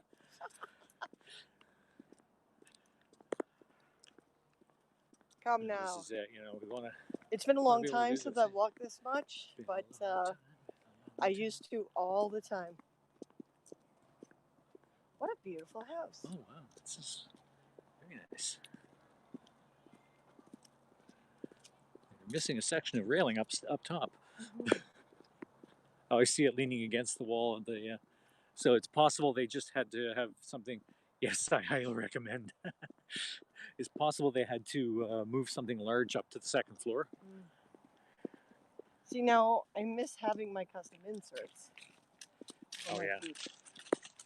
So I may be begging Martin for a foot massage when we're done. Oh yeah. What do you think, Martin? Yeah. Okay, Park Street. Okay, this is where we turn. For sure. According to the map, I'm as sure as that map. Now this is all It's gonna be dark soon. Yeah. This has all been installed and done by the government a number of years ago. Well, about 5 years ago. So the accuracy of the government, as we discovered with a lot of the downtown stuff, is pretty it's phenomenal. But,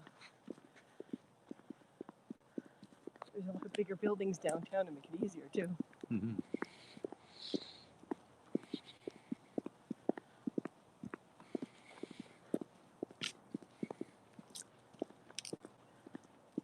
Now I'm assuming there's a description of the plaque on the webpage. That article, they're basically just described the areas that each plaque denotes, but it doesn't describe the plaque. The webpage link I gave you? Yeah. You scroll down and there's all the... Of each one, yeah. Yeah. Yeah, that's what I mean. So This is the one. This is the one that talks about the village on the Credit River. Read the plaque without reading the plaque. Kinda, yeah, I guess so. Oh, it's all gated off too, fenced. Interesting. I don't understand what they're trying to do here. It says know. danger, restricted area.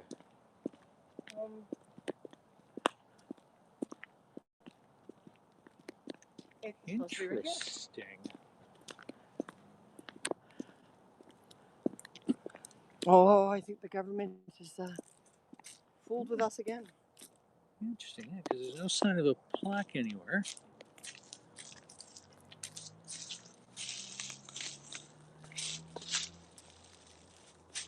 Very interesting. Yeah, here, if you can take the iPad. So Martin needs to read it off the webpage. There's, looks like it was 6 bucks or something, or 4 bucks. It should be here according to the map. Okay, so...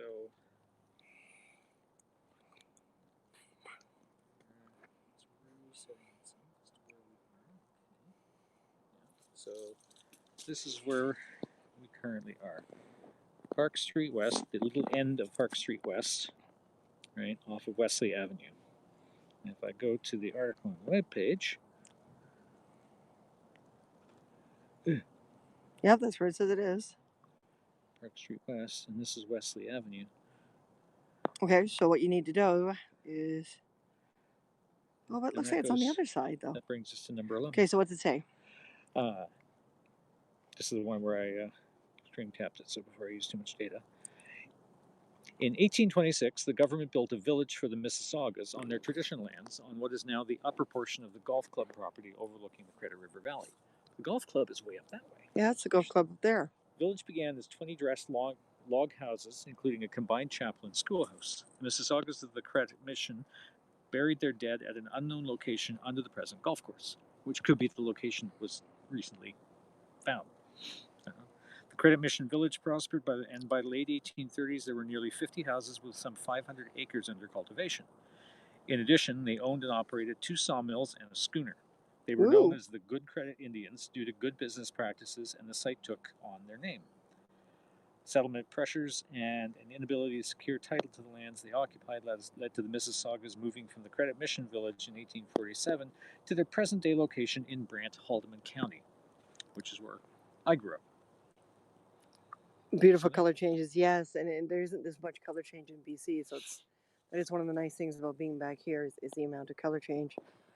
So a plaque is in someone's golf bag by now. Yeah, well,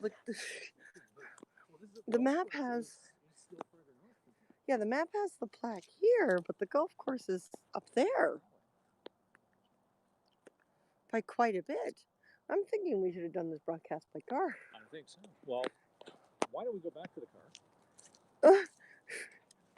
We drive to the golf course. And we get in and out of the car? We take a look around. That's crazy. and then we go to the chapel from there. Well, and go and look around the chapel. I am concerned about my data. Yeah. So I can keep walking with them when you run back to the car. I could do that, yeah. It's not like you can't find me. That way, yeah. I know where you are. That's right. Just look at the broadcast and go, oh, she's right there. Okay. Yeah, you've got your self-contained. You have your keys? Okay, run like the wind. You can probably take a shortcut.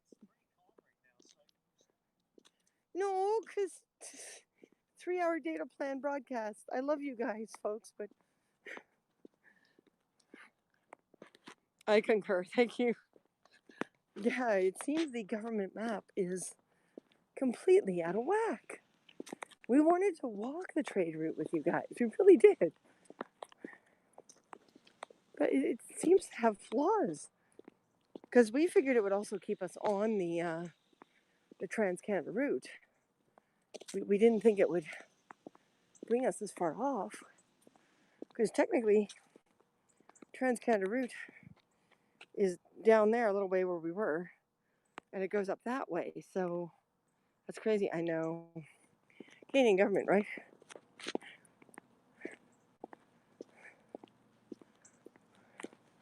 So Martin's going to run back to the car, which is easy to do since he's not carrying the iPad with the broadcast. So what I'm going to do is I'm going to bring you guys up and over. Because if I stand still, I'm not going to move again. My apologies, folks.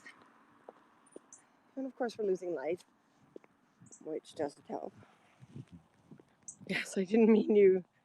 Look off.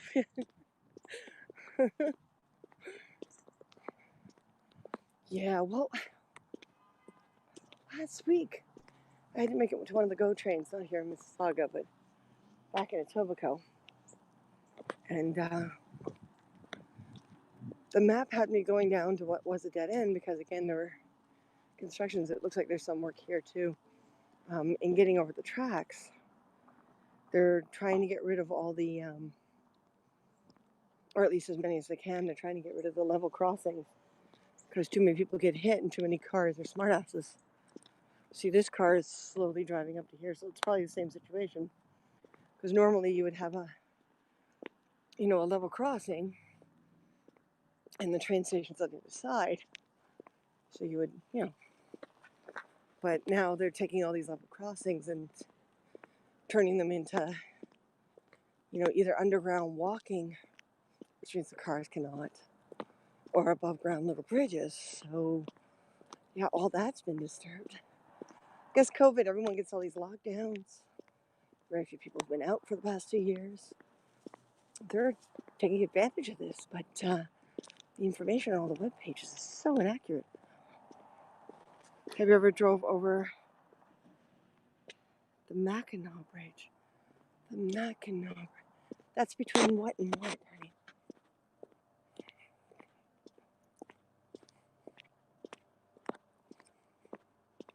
Sounds familiar.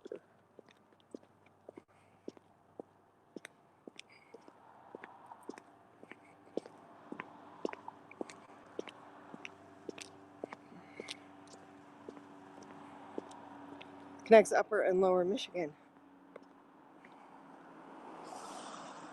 Have I? I may have, but it would have been so long ago. I mean, most of New York State, Ontario, Ontarians tend to go back and forth a lot. Right, so done all that. I'm not sure. Ooh. What was Martin saying up here?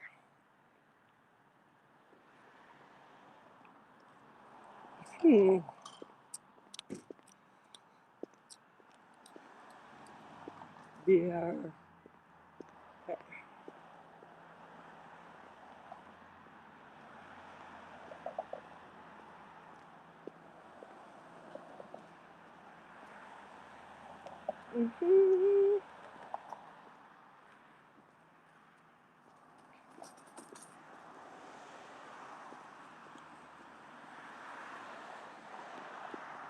Do, do, do, do.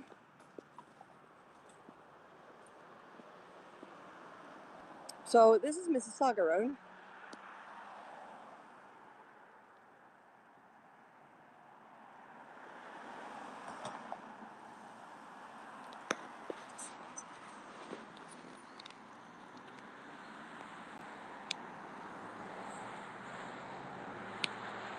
There you go, there's a GO train. Nice and clear. When I was a kid, we used to stand next to the level crossings and wave our fist. Go, go, go, go, go, go, go.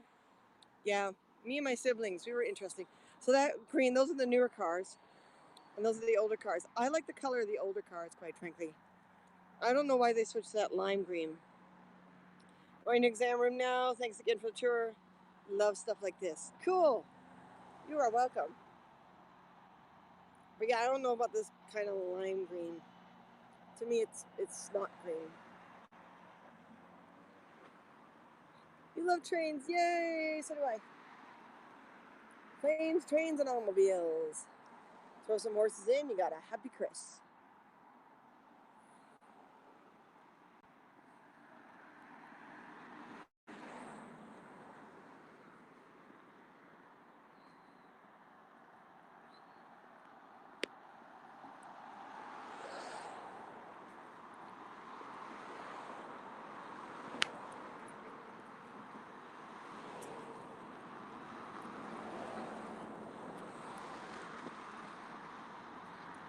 Here we go. Yeah, normally, certain areas of the track, they go real fast.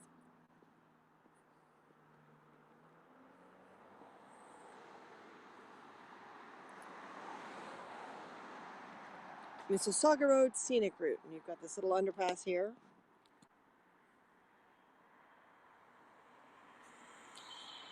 So you get over to the other side. A lot of these underpasses have got like this yellow lighting, which I find kind of weird.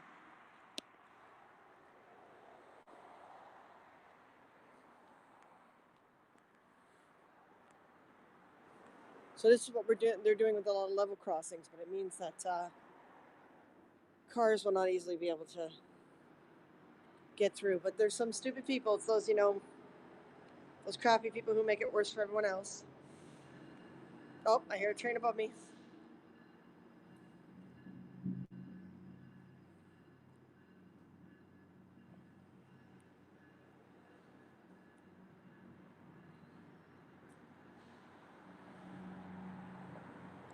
$52.65.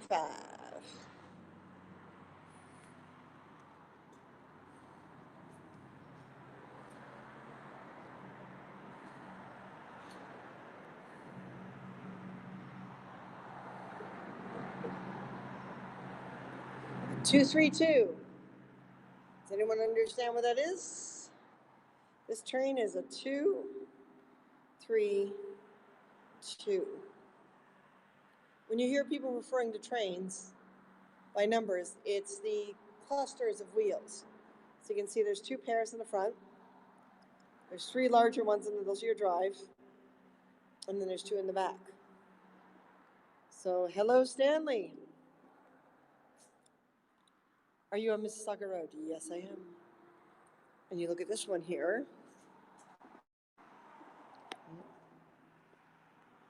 We have another 2. You can't see that underneath really that well, but a 2, 2, 4.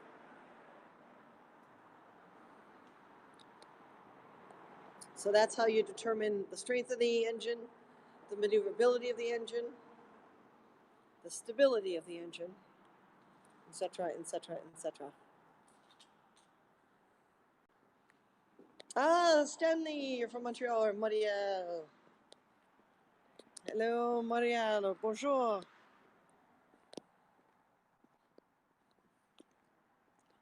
That's kind of cute. Look at that.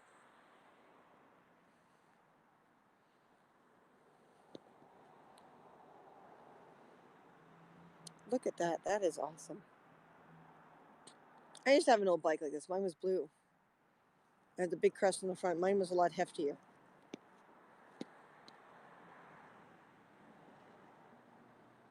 bicycle sponsors.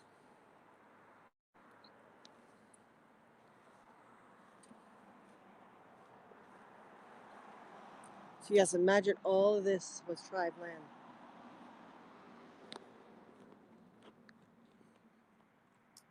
Now I'm going to gently find out where Martin is.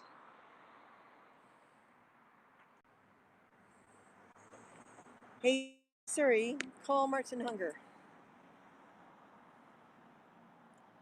I'm going to see. Great broadcast. Thank you.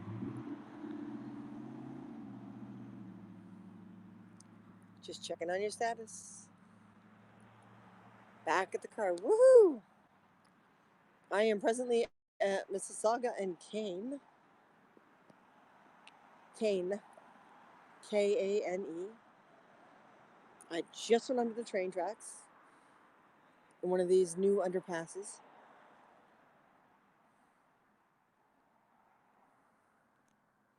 Well, I am standing on Kane, so I am, if you turn left onto Kane, you will see me. I don't know if we want to switch because you've already got the map and everything loaded up. And you can tell me where to go. Okay. Oh, okay.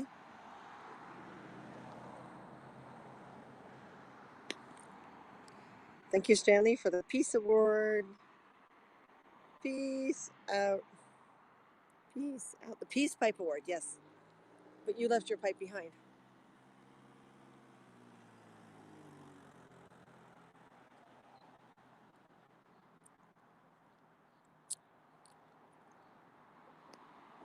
Woo!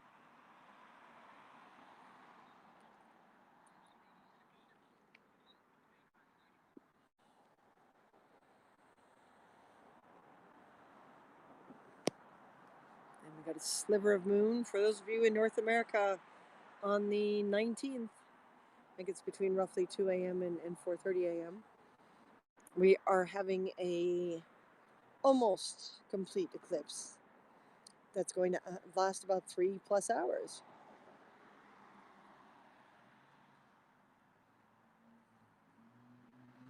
Yeah, the peak is somewhere around 4.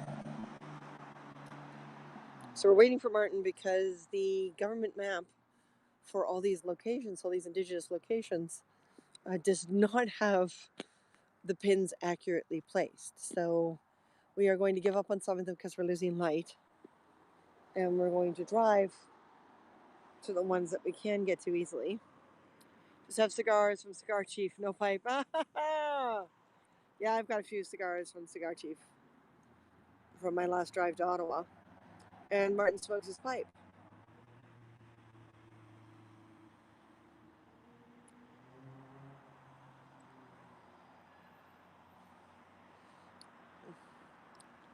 I don't like the new green for the GO trains.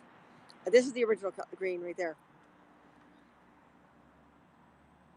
Yeah. And then this is the new green. That's just kind of this lime green that's really gross.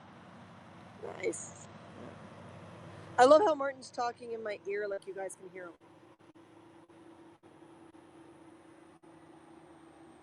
You talking to me? You talking to me? Right after you get out from under the underpass. Did you already go under?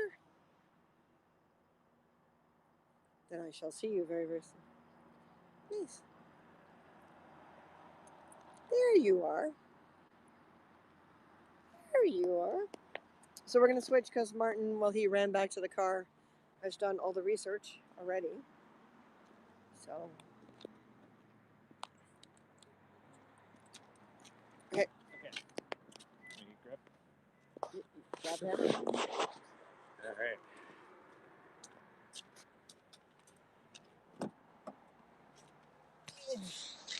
Yep. Okay.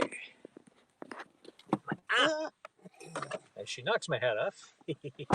Oh, thanks for subscribing, Stanley. Woohoo! Awesome. Thanks for joining us. New viewer. So, we thought we'd save some gas because the cost of gas is ridiculous. But with a few subscribers, yay! And anyone who subscribes up to $5 between the first who of this awards month, up to $5. Yeah. Up to $5 between now and the 15th will be part of the next story time. That's right. And our next story time.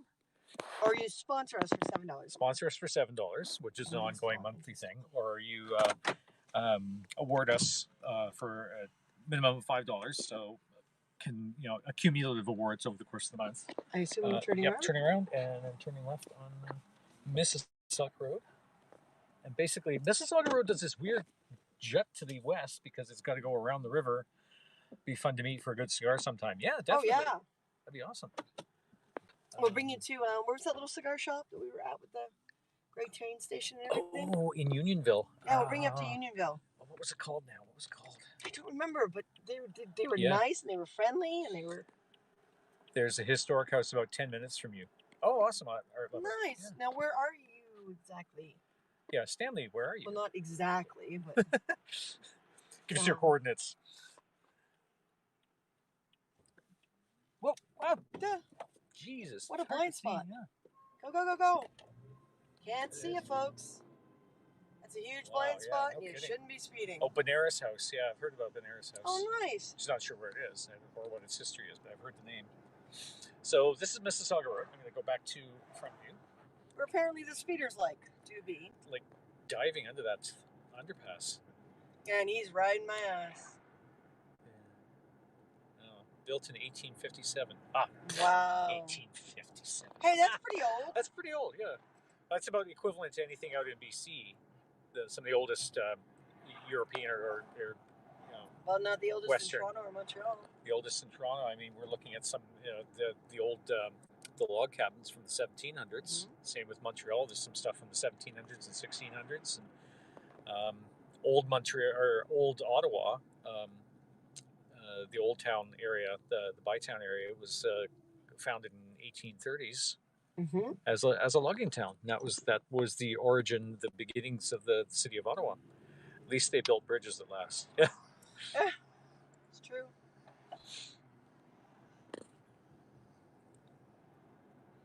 This is a very posh neighborhood. No wonder the drivers are jerks. Yeah, he's gonna speed around me. That's fine, now that he can. Yeah. Bye-bye. And his car is rusty and making noise. I guess I'm going straight through. And rattly, yes. If he had waited a moment longer, he would have just driven straight through. And look, he triggered the speed thingy. And we did not. We did not. And now he's got to go around the Tesla guy. Champlain Bridge did not last 50 years. A ripoff. Oh no. Well, that's like the Tacoma Narrows Bridge, for anyone out there in the West Coast and the Seattle-Tacoma area. Imagine walking and riding this distance. Yeah, so keep going straight through. Straight through, so not the left turn lane. Nope. Go under the highway. After the light changes. After the light changes, yeah. I used to live there. Oh, okay, cool. In SeaTac?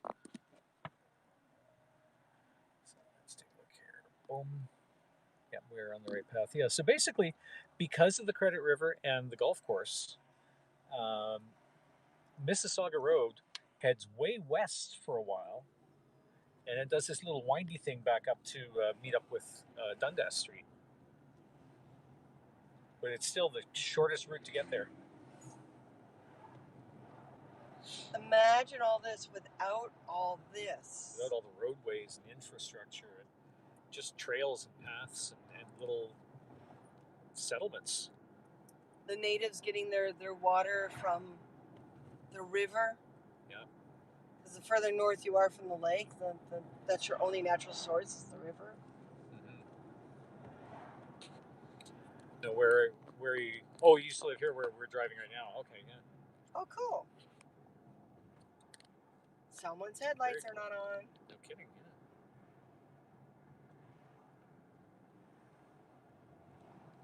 Actually, I think ours are not. Yeah, ours are not on either. Now they are. Now they are. Okay, good. Ours weren't on either. No, fun. Oops. We keep turning them off whenever doing LSP jobs, and with that and the cabin lights, so we're not killing the battery while we're parked overnight. And golf courses and reserves have a bad rep with the Oka crises. Yeah. Oka, Quebec. Yeah. So this is the Mississauga golf course on our right.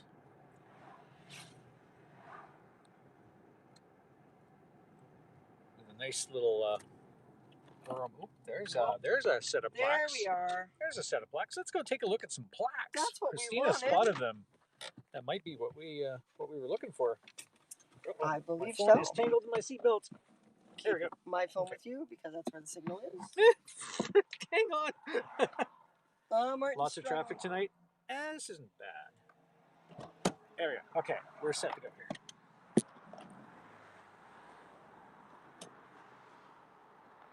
All right. So, let's go There see. we go. Good eye spotting those. I totally missed them. Oh, you were kinda Of course, I looking had an at iPad phone. in front of my face, so that would do it too, right? This is not at all what I expected. No. Look at this. Okay. This is helpful. It is really nice This- that the this- government's starting to do this, though. This might redeem us. Where you stand. This map shows the layout of the Credit Mission Village of 1847 in reference to the geography of today. Okay. So we're right here, Yeah, we're right there. right? And the river is, Behind it. It's on that side. yeah. That way. So this is the golf course. Yeah. There's where the all the parking and everything for the golf, and you can see all the golf course stuff. yeah, the sand pits and Right. the sand traps. So And then, yeah, you can see the yellow outlines, the chapel, the school. so that would have been. Old Mississauga Road, yeah, Old Ryerson Road. So this Just would at have been back the then, Credit yeah. Mission Village. So you can see Yeah. it went down. It went down as well. Yeah. To basically where we were, there was some sites down there. No, You can no, see we how it all- we were we were down here, We were way sorry. down here, yeah. So yeah, it would have come all It's the way kinda down. craziness, All yeah. the way down. Yeah. So the chapel and the school. And A I guess that chestnut was tree. that was all the sections where the village itself is Yeah. or was. And there's a possible cemetery right over there on the right hand side above the chestnut Cheese tree. house, chestnut tree, cemetery. Okay, so that's Yeah. probably where the bodies in the one article was talking about It could be. in the golf course itself, right? Yeah. So they're assuming it was a cemetery, but not necessarily because they found bodies. It could have been could have been a warring tribe or another tribe that right? How many bodies did they find? Deputy Chief's house. And the thing is too, the difference between like Ontario all the way down to BC. In BC, a lot of the tribes were putting their dead in trees, in boxes in trees. Yeah. Instead of here where they buried them underground. So all Indigenous people, but very different attitudes, very different approaches. Who we are. So kind of an awkward place for these plaques, but I like the fact that they're utilizing the space creatively. Yeah, the circle, yeah. The Mississaugas, who refer to themselves and Anishinaabe, are part of the Algonquin culture. In 1640, Jesuits first recorded the people they referred to as the Umisaga, which is Mississaugas, living near the Mississauga River on the northwestern shore of Lake Huron. By the early 1700s, they had migrated to the shores of Lake Ontario. Now, here's the thing, too, when we talk about Mississauga and Mississaugas, and the Mississippi actually does come this far north. There are branches, smaller branches of the Mississippi that break off just north of the border.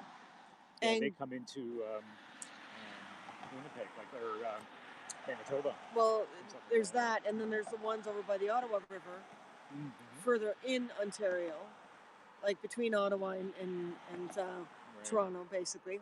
And that's all the ones that I went to visit with my godfather. Oh, that's when I right. was visiting with him. That's cool. So yeah, the Mississippi does come up this far. It comes up in little shoots. It's a huge network of river. Yeah. It's massive. It's not just the one large river we know in the States. Right?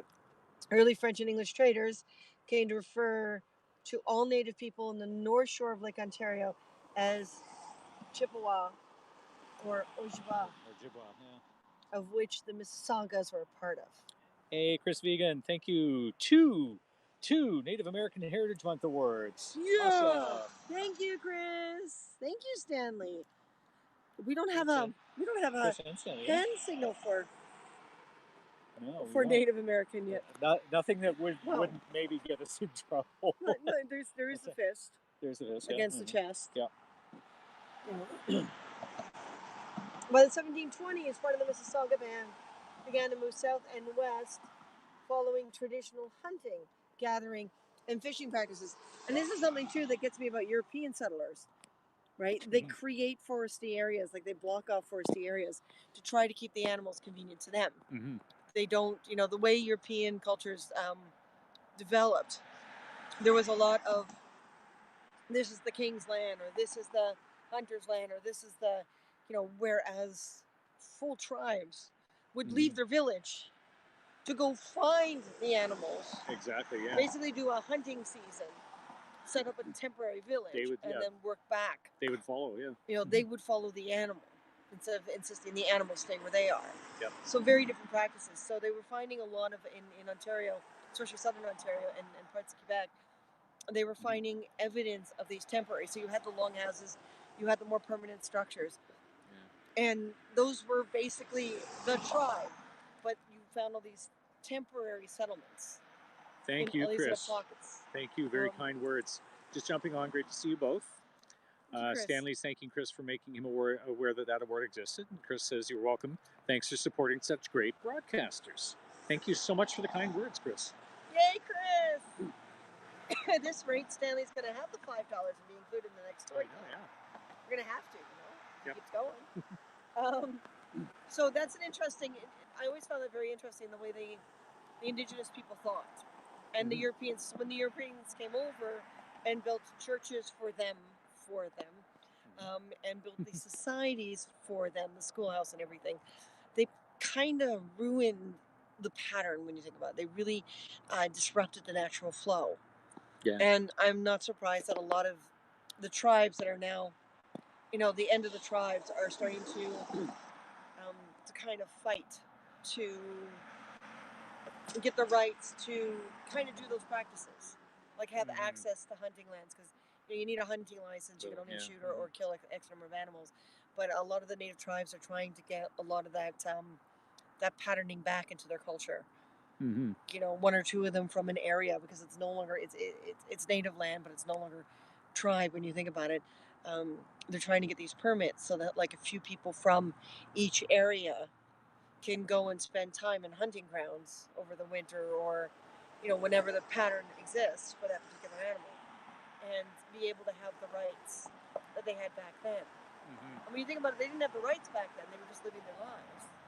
And then Europeans showed up and said, no, you got to do this way. This way's better. Yeah. Here, let us show you how to be civilized. Yeah, oh God. So, they were doing just fine before. So here we go. This is what we were talking about with the whole fur thing. Things like beavers don't exist. Beavers and muskrats, and they don't exist in England. Those were animals brought in England. So the biggest trade was early on was the Hudson Bay Company. And there was a lot of trading being done to excess. And they were shipping back beaver pelts like no tomorrow. And that's why we have the modern version of the palace guards. The modern version of the palace guards came from a lot of the early settlements, because they were shipping back on boats beaver pelt after beaver pelt, because the queen thought it appropriate. She was just so excited about this. Yeah. So if it wasn't for Victoria, we would not have that modern style that we recognize now as the palace guards, because that's all beaver pelt, and beavers don't exist in England. Well, they're not native to Europe.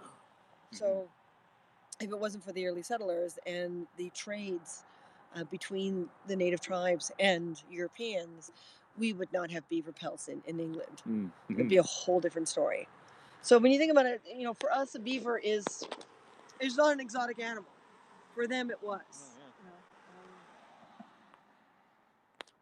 So you've got some really pattering and weapons. Weapons and tools,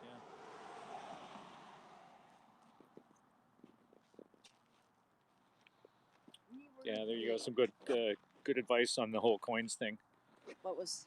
Well, we're earning coins every time we log in, right? But that's apparently going to be ending soon. Yes, but that's why it's only 100 now to get that's that why dollar. it's 100 now, not 1,000. Yes. But as Chris points out, make sure you're buying them on your browser and not on the phone app, because the App Store charges fees for purchasing. That's right. Mm-hmm. Now we're starting to get Getting dark fast, yeah. I don't know. Is this mine or yours? That's yours. Okay. Oh, we definitely have enough power. Yeah. So we found that we were looking for this, and it took us forever to find it. So the sun is set. Looking for plaques in all the wrong places. Credit Mission Village grew to include a school, a Methodist chapel, a sawmill, and a meeting lodge. Thanks in large part to the leadership efforts of Reverend Peter Jones. And there's his native name. And this is something that I find wonderful too. And we'll talk about that with Buffalo Bill and Annie Oakley when we get over to the chapel. They were all granted native names. So the natives felt enough respect for them and what they were doing. And I think at the time, everything looked and sounded positive. And when we look back on it, when people go and get really angry, I think of it this way. They did what they did back then. And it's up to us to respect who was here first. And when that meteor hits the earth or whatever happens that ends this planet, we need to respect the last few moments of existence. Yeah. You respect the very beginning and the very end. We should be just fine. It'll be well-rounded. And so these people were given native names. Yeah, and Stanley, you don't have to install anything on your computer. Just use your browser and go to haps.tv and log in that way. So that's how we broadcast when we've got the studio going on our computers. Yeah. We use the webpage. So you can see they really developed warehouses. You have an Apple? Yeah, so do we. We have a MacBook Pro. So use install Chrome if you don't already have it as a browser, and Chrome works really well. Hapster works really well on Chrome. Now people keep talking about stories like Pocahontas, where natives went back to Europe and technically slaved and stuff like that, and those are the worst stories of the bunch. Mm-hmm. It's amazing that Europeans were able to bring a lot of the housing structure and things like that, and I'm always proud of the natives who are able to take what parts of the other cultures and put it in their own without interfering with their own. Mm-hmm. And I think that was the advantage of the natives that were here and remained on the soil, is they're able to hold on to their own culture, but still use parts of European culture that suit them. Mm-hmm. And to me, that's a proper integration. And because I'm not full-blood anything, when people say, hey, white people have to go home, I'd like to know where home is. I know, yeah. Which home? If it wasn't for those who did survive, it wasn't for those who did figure it out, if it wasn't for those who, took care of this land and did what they had to do, I wouldn't exist. Mm-hmm. And for that, I am grateful for every single one of them. Agreed. We have one of these are the big government plaques that you see around the big bronze ones, yeah. It looks like the lights. If you want to read it in Ojibwe. There you go. How's that, folks? I don't know if I can. I'd have to. Of course. I wouldn't want to get the pronunciations wrong. Most of the indigenous languages never had a written language, so this is all anglicized. By sound? By sound, yeah, phonetically. So there you go. They're showing respect, which is beautiful. Because up until about 7 years ago, all Ontario plaques, all Canadian plaques, are English and French only. Mm-hmm. But all these newer plaques have been put up, between the last 10 to 5 years, are all include the tribal language. And same with the areas. If you look on our Instagram, when we were driving to Ottawa, we drive through Mohawk territory. Yeah. And when we drove through the Mohawk territory, I took a few pictures because, the stop sign, the crossing sign, the signs are all in Mohawk, as well as English. There's no French on those signs at all. So to me, this is also an amazing thing the Canadian government is doing, and it makes me very happy to see these. It makes me very, very happy to see these. Yep. So we can guess as to what it would have all sounded like back then. And there are still some Indigenous people who can speak the native language. So. Look at that. For thousands of years, Native peoples traveled the Credit River Valley. They lived lightly on the land and left little evidence behind to remind us of their presence. Yeah. That's how gentle they were with the land. Yeah, they were one with the land. They didn't. This garden is dedicated to the memory of our First Nation ancestors who once lived on this sacred ground. The garden is located on part of what was the Credit Mission village site, which was home to the Mississaugas of the Credit River circa 1826 to 1847. So for only 21 years. Culturally and traditionally significant to the Mississaugas of the New Credit today. The plants growing here are representative of traditional Indigenous plants that the Mississaugas would have known, and the plaques located around the garden tell in part the significant story of the Credit Mission village. There we go. So there you go. There's the Mississauga Crest. Let's try and focus. Yeah, there we go.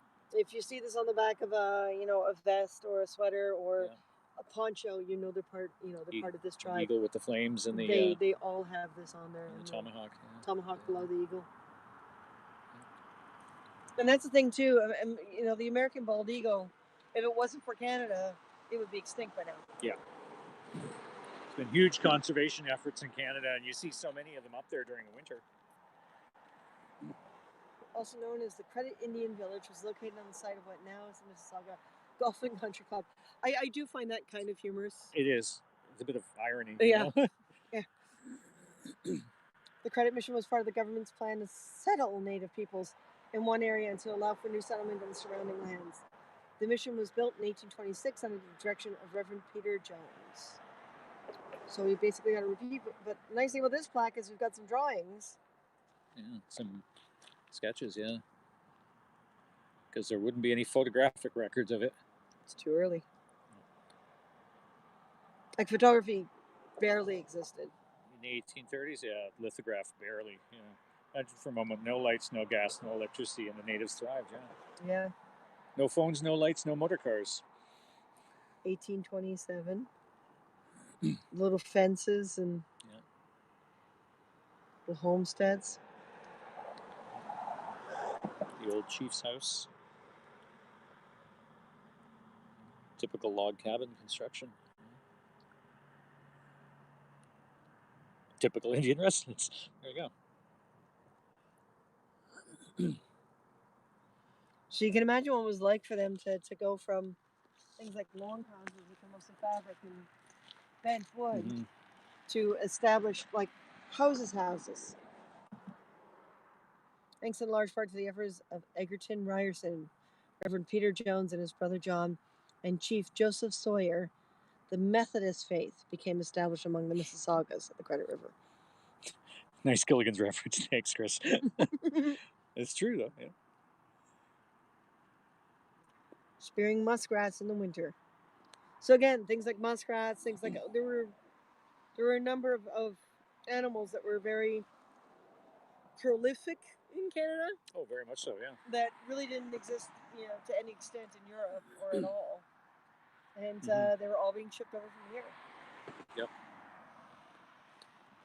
Ojibwa women gathering wild rice. Yeah. So rice existed in North America before the Europeans came over. It wasn't just an Asian grain. No, there was a form of rice here as well. It's much more brown in color. It's not as white. Even white rice that we buy is not originally not that white. It's the way it's processed and the way it's done. But we did have rice. Yeah. Sumac berries, yeah.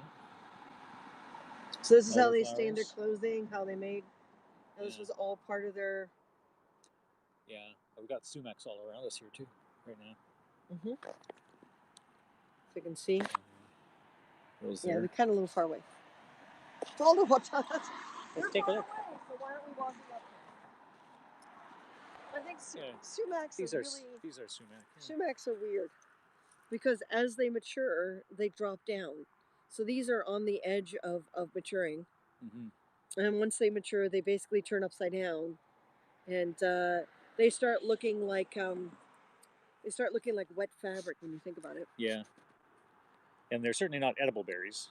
No, do many not more eat muskrats, wild turkeys in eastern Montreal in the last couple of years. Oh, really? Wow. Awesome. I think COVID has allowed a lot of animal species to populate again. Yeah.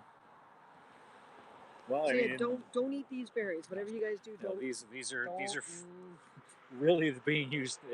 Were used for dyeing fabrics and they made stuff like they that, make an yeah. awesome dye. Making Let's see paints. if we can see. These have already lost their... Yeah, there's probably a bunch on the ground.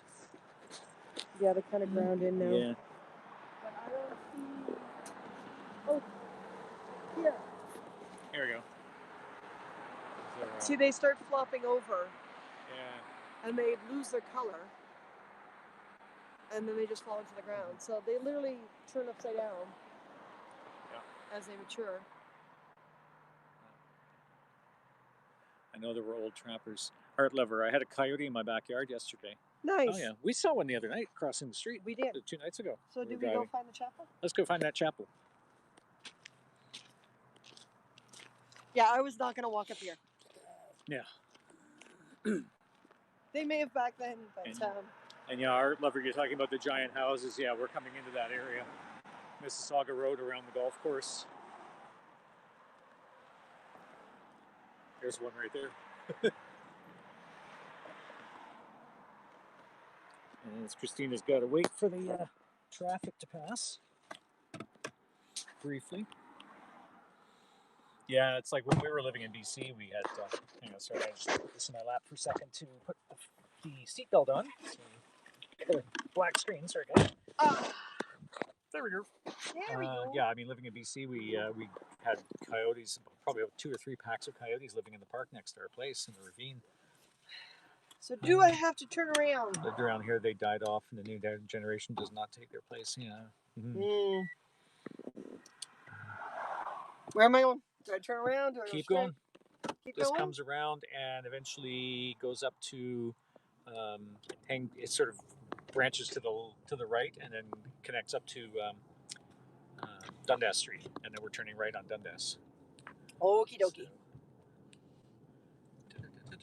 UFO. Oh no, wait, it's just a plane. Just the plane. No. No, someone's watering the plants.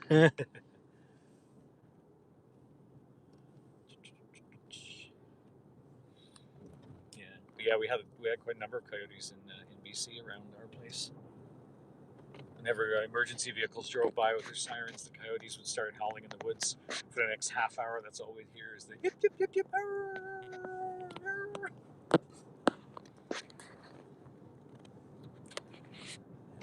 yeah, I mean, we have them here in Ontario as well. We also have wild foxes, like right in the city, and the ever-present trash pandas. Trash panda capital of the world. Toronto, yeah. Vancouver thinks they are, but Toronto actually is. Toronto is. So many raccoons in Toronto. A lot of trash in Toronto. A lot of trash in Toronto. So. That does not hinder their population. It's not a house, that's a castle. Look at that. Don't think the camera really focused on it because we were going by so fast, but it had like corner turrets and ornate moldings on all the windows, and stonework. All it needs is a moat. And peasants. Lots of peasants. Christmas peasants. Christmas peasants? Christmas peasants. Yeah, well, it's getting that time of year, right? How do you cook them? Seeing it. No, that's Christmas pheasant. Ah, okay. I know if the king has a speech impediment, a lot of peasants die when he wants a pheasant feast. Oh, that's horrible, Martin. That's horrible. It is. Well, yes, it did get dark pretty fast. Well, I know the challenge will be over as of Friday, but I'm tempted to see how far we can push our data and go somewhere on the weekend. Yeah. I mean, maybe down into Brand Haldeman County or something, or up to St. Marie among the Hurons. Even if we can't go in, Yeah, if we can't go in, but there should still be the boardwalk over the marsh. In the marshes, yeah, and the cathedral. The cathedral should always be open. Yeah. What was the name of the? I've got it in the memory box, Yeah. I still have those memories in there.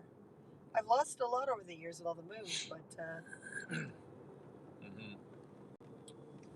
Oh, construction!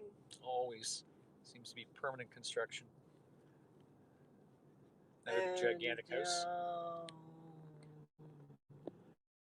Yeah, there was one we saw on the lake near the beginning of the broadcast that I could have swore it was 6 places. It was so huge, but it was hard to tell whether it was a single family dwelling or a multiplex or a senior's residence or something. There's another gigantic house.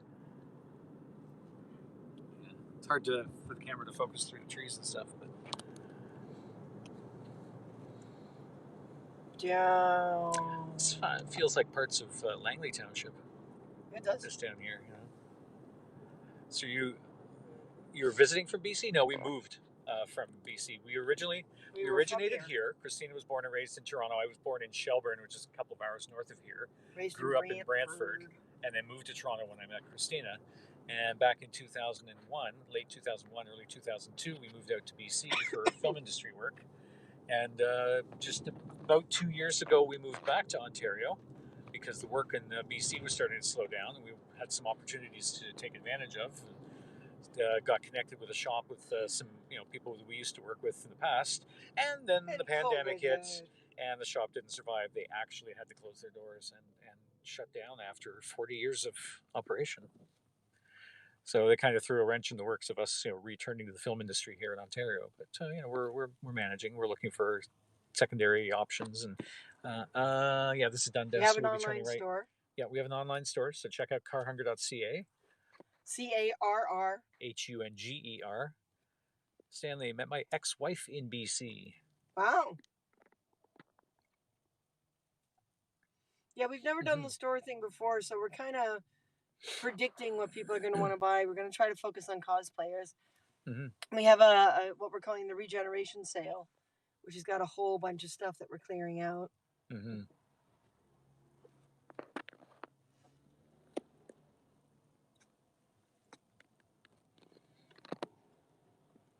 So, the Regeneration Sale goes until December 15th. Post your store address. It won't link, but you can still post it.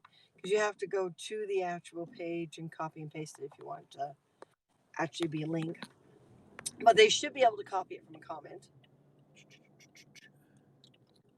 So I am going right.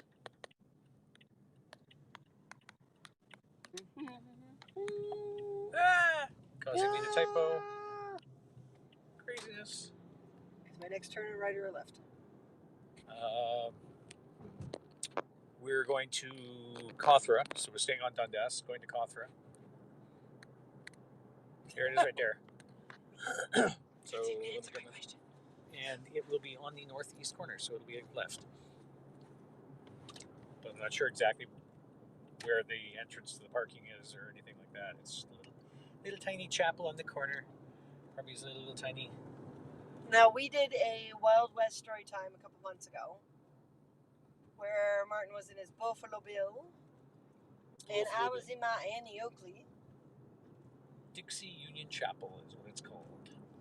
And this is when we discovered that not only does Buffalo Bill have a great connection to the indigenous people, and so is Annie Oakley. Both of them were granted native names. Mm-hmm. But his family comes from the Mississauga area. And from right around here. Yeah. They owned large chunks of property. And half the family went down to Idaho to acquire American property. And that's where he was born. Why'd they go to Idaho? I don't know.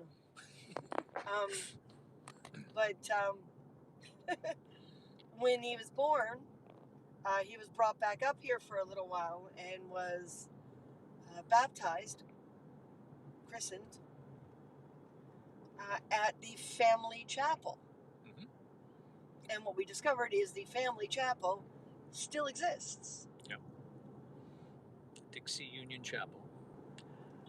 Yeah, I think he was born in the 1840s, I think. Why does anyone move? It's hey, if the human race never considered moving, we'd all still be living somewhere in the heart of Africa. That's right. It's that desire to, for sometimes it was like, oh well, our resources have run out, or our the animals that we hunt have moved on, so let's follow them. Let's go to a new place. And then it became, well, now we want to farm, and we want to farm new things, and we want to change our ways, and we want to see what's on the other side of that hill. And oh look, there's some neat stuff on the other side of this hill. I think we'll settle here for a while, and then et cetera, et cetera. It's in our blood, really. Almost a million years of human evolution. And we still haven't killed ourselves off. I'm not. I won't say. I'm not sure if we're trying, or if just the world is trying to shake us off or something. But well, there sure is a lot of us. Yeah, 7.5 billion people.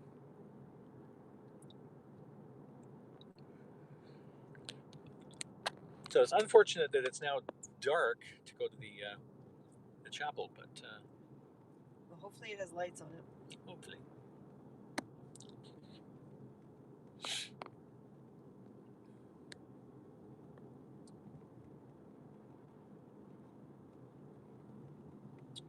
Coming up on Mavis Road. Now I know if the path had not been broken up with all this other construction, we would have made it here before sunset. Yeah. And we would have been able to walk it via the path, because the path is much more direct than the roads are. Mm-hmm. However, construction, and then construction. And then more construction. And the path is now not really accessible from some places and is broken up in others. So we found out the hard way. What road are we on? Eglinton? No, we're on Dundas Street, Mississauga.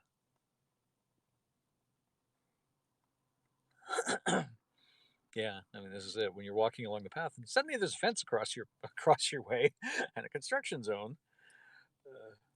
Makes it a little difficult to continue. It's like, well, we can either wade through the water and come out on the other side, or take our risk and climb the fence. And we didn't want to give up a broadcast. We wanted you guys to get what we promised. So yeah, we're cheating. Starting to view the human race as a virus infecting the earth. So imagine the immune reaction we're living through slowly. Oh, this is it. I mean, it's almost the case. The planet is trying to eradicate us as a virus, as a parasite. I keep joking that we're the product of a bad alien experiment, and they realized what they did wrong and went, whoops, and left the planet. Yeah, it's like, yeah, we'll just we'll declare this as off limits to the rest of the galaxy, and only the very few, very brave come and visit just to see what's going on, and then go, oh wait, no, we're not supposed to be here, and they run away. Like, I mean, there is a genetic code in us that does exist. That's part of this world. Mm-hmm. It's just we somehow branched off from the other animals. Exactly. Yeah, and that's what I think is this whole the Native American Heritage Month, and just Indigenous Heritage Month in general, Indigenous heritage in general. They still had a major connection with the world, with the earth and with the resources and everything. And as that plaque described, they lived very lightly and left little to no evidence of their existence. When they moved on to the new hunting ground, they followed the herds. They left almost nothing behind, which is why it's so hard. It's so rare to find any kind of indigenous settlements in archaeological digs. The one that was found here in Mississauga, dating back as much as 2,400 years. So we were looking at 500 BC almost. Mm-hmm. Throughout 350 BC or something, 380 BC. Just that's huge. Dinosaurs became to be bad to the earth. Where are they now? Yeah, I'm not sure if they did though. Where are they Yeah, now? where are they now? We're burning them. We're burning them. Yeah, so they're continuing to be bad for the earth, just not by choice. We're burning them and we're making stuff out of them. Yeah. This is 100% dinosaur hide here. This is my Triceratops. That's right. Yeah, that's why we named our car after a dragon. But it's like they're really early, like there are really early signs of Vikings landing on our shores. In Newfoundland and Labrador, yeah. Yeah. But they didn't get very far in. They basically landed. They stayed a while. They looked at everything and said, "You know what? We don't want to go any further in. This country is not what we expected it to be. This land is not for us," and they left. These crazy people in the loincloths, they're crazier than we are.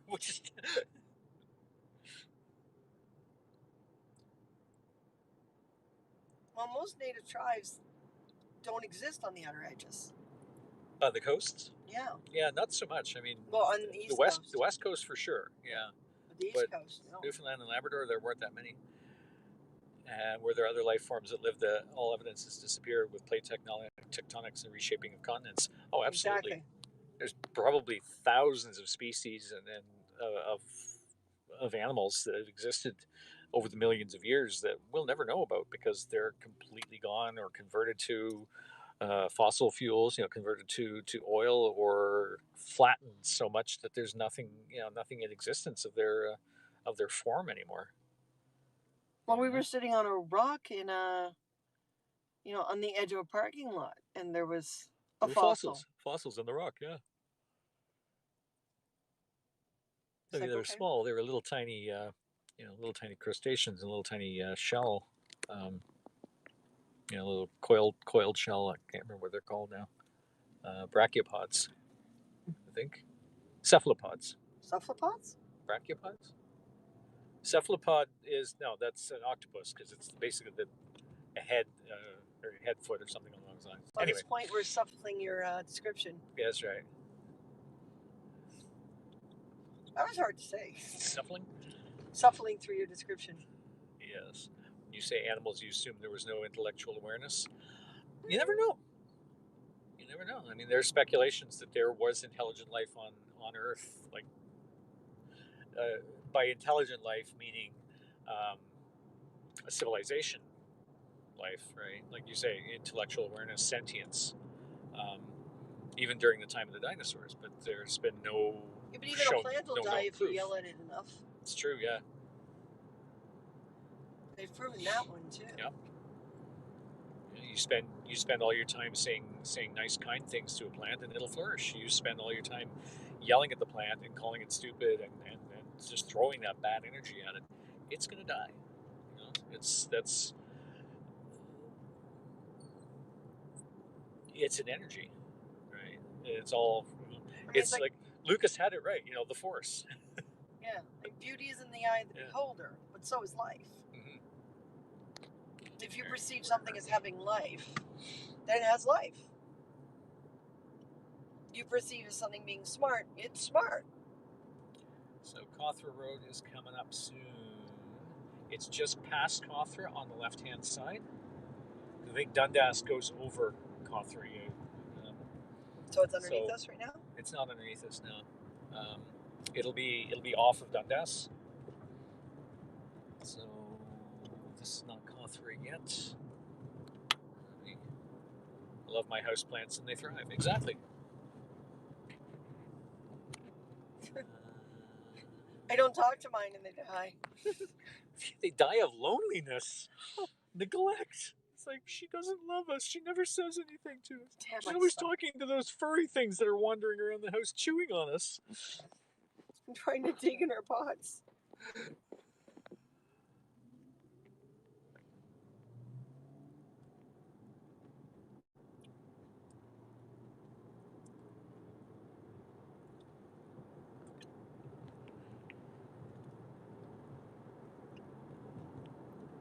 Okay, so now we're passing over Kothra.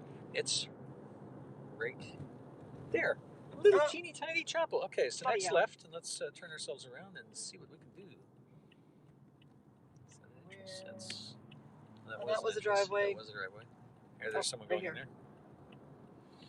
That's what they call a green thumb, I guess. Respect all life. Yeah, in many ways, yeah. Where did he? Oh, there it is. Okay, I see it. Which way did he go? Into a dark parking lot. Yeah.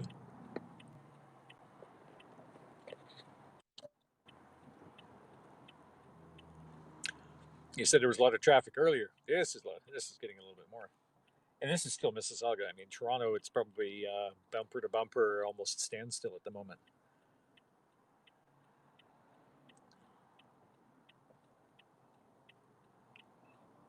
This guy wants to turn out into traffic left. Oh, You're you gotta be kidding, right? dude. Well, I guess if he can get into the middle, and then he can travel the middle for a little bit until he can pull in. That's why it's here. Well, he's got to let me get out of the way first. I know, yeah. So that's the same guy that went in? Yeah. It looks like he dropped someone else off. Okay. We're going for it. Punch it, Chewy. He's going to use us too. for cover. Yep. Toronto drivers. Yeah. There is no mercy.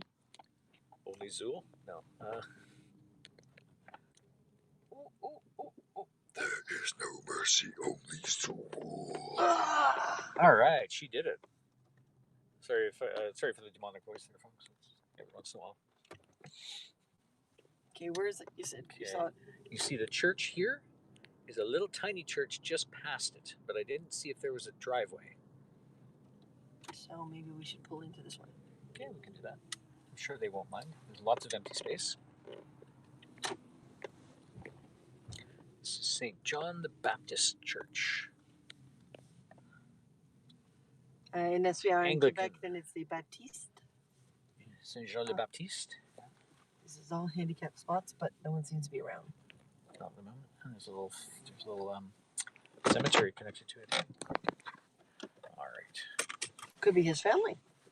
I wonder, yeah, if we could take a peek and see if there's any let's go find in there. And my phone is tangled in my seatbelt again. Hang on a sec, folks. Oh no, she's walking away. She's got the Wi-Fi. We're still good as long as we're within about 10 or 15 feet of each other. All right. Tuck things in so they don't fall out. Okay. So this is a little tiny cemetery on Dundas Road in Mississauga, just next to Kothra, which is one of the major north-south streets. You have my phone on you, right? Oh, I thought you had it with you. No? No, I handed it to you because it's providing... Where did I put it? We're still connected, so do I have it? I don't... All right, hang on. I'm going to go find that phone. Do not take a handicap place. Vengeance will come. You were warned. Yeah, I think we're actually... Yeah, we're okay. Yeah. I think I did leave her phone in the car.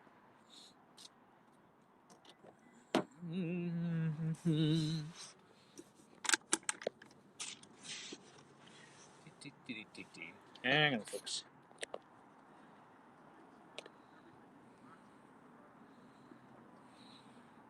It's the problem with juggling so many things.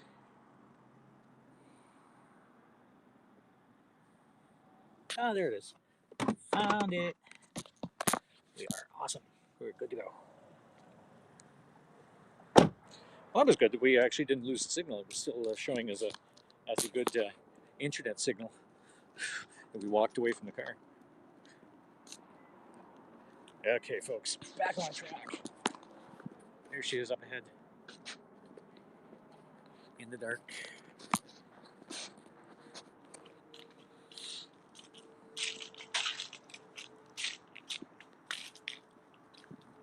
So to see what we can see.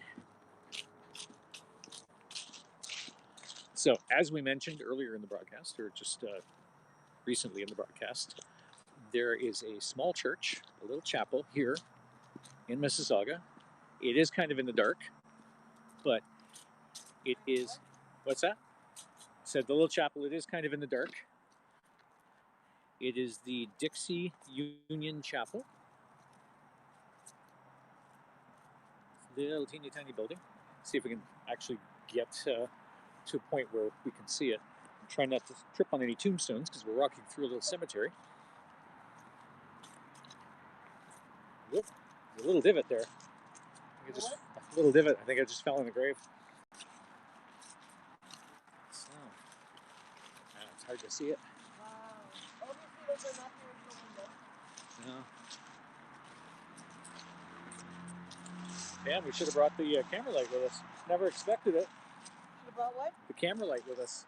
Yeah. Oh, there's a railing next to us here. Okay. Well, it's cornered off. Yeah. But I don't see a marker. Dixie, echoes of southern U.S. Different Dixie, but. Here we go. What story we got here? Asher and Sunset, folks. Yeah, and there's no light. So there's attics in front of it. That little vestibule, yeah, has been added. Not original, that's for sure. And again, focus on it. See if I can get it from a little farther from. Those may be the original pillars, though. I think so, yeah. And the window on top, the round Little, yeah. is very typical of the time. Yeah. Where are we? Hey, Newfoundlander, we're in Mississauga. We're on Dundas Street near Kothra, and we are looking at the Dixie Union Chapel. And we kind of wish we'd gotten here before the sun really went down, but this is where William Buffalo Bill Cody was christened. I think there's a plaque to our left over there. Yep, and there's another one to our right as well. Yep. Oh, basically, there, his family owns a good chunk of property here.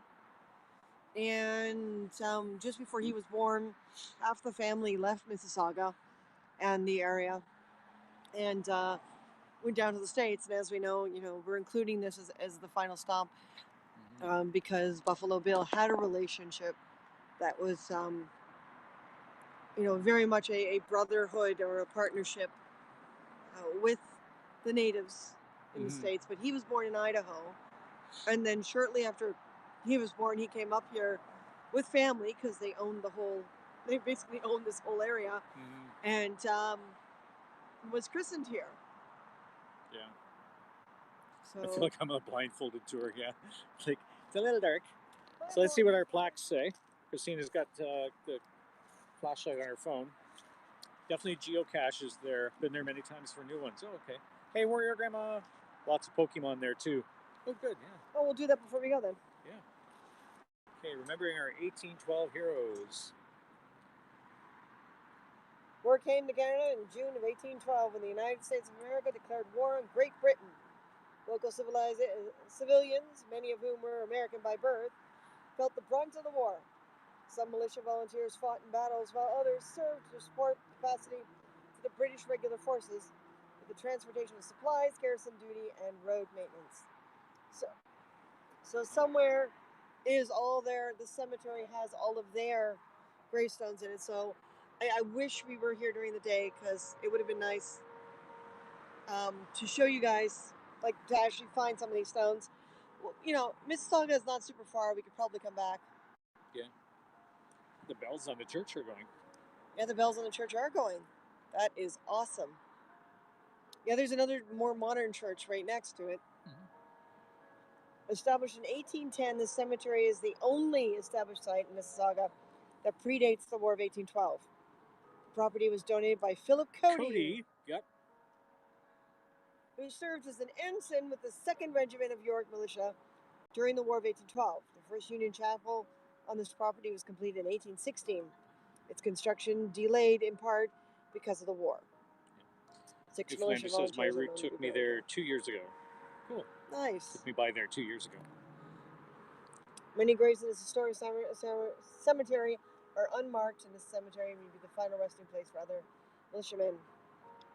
Well, part of the problem too is because of the age of the stones and the type of stone that's used, because of course you use the native stones, and a lot of what they used was too soft.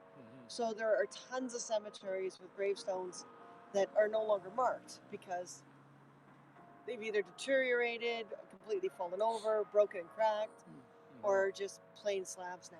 Okay.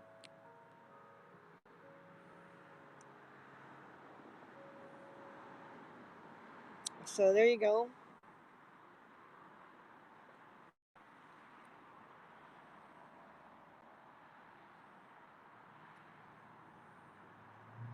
We recognize their brave service. Yes, we do. Several attempts were made to honor militia volunteers during their lifetimes for service during the War of 1812. The Military General Service Medal for the British Army was approved in 1847, but only recognized a few specific battles, and recipients had to be alive. Apply for and purchase the medal.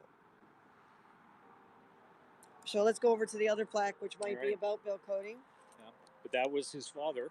That was his father, yeah. Or father or grandfather in 1810. Could be his grandfather. Could be his grandfather, yeah. That is beautiful that the bells are going. Yeah. And all these cars are driving by with no realization. No clue.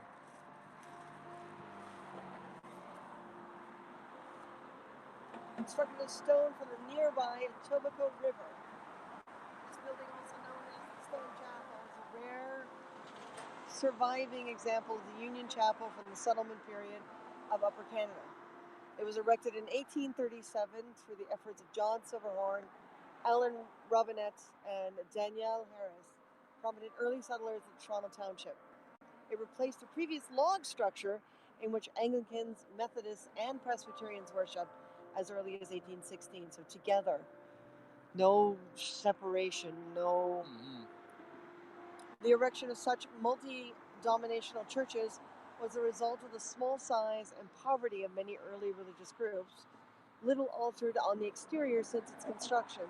The chapel was last used for regular service by a Baptist congregation in the 1950s and is still held in trust for local Protestant denominations. So there we go. So obviously the rain gutters. Yeah.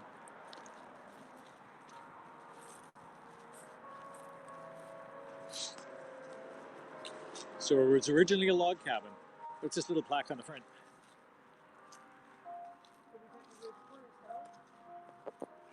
Oh, it's been upgraded, yep. 1838, Dixie Union Chapel. Designated under the Ontario Heritage Act of 1974, City of Mississauga. So it was deemed a historical site in 1974. Yeah, I mean, look at all the stone. And of course, this is very common cement for the time period too, kind of chunky and little rocks in it, and that section of brick right there, that's a piece of brick. Yeah. That's a stone. That's a stone. Those are stones. Look at them. Yeah. So there seems to be a combination. It's literally, this one's missing, so they've. Admiral Thrawn. Was it named after the Dixie Chicks? No. That's more modern cement. So that was repaired. Yeah, that's a little patch job. Repairs.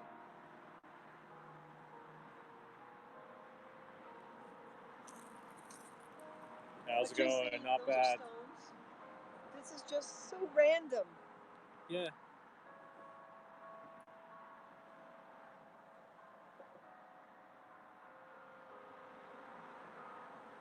That's amazing.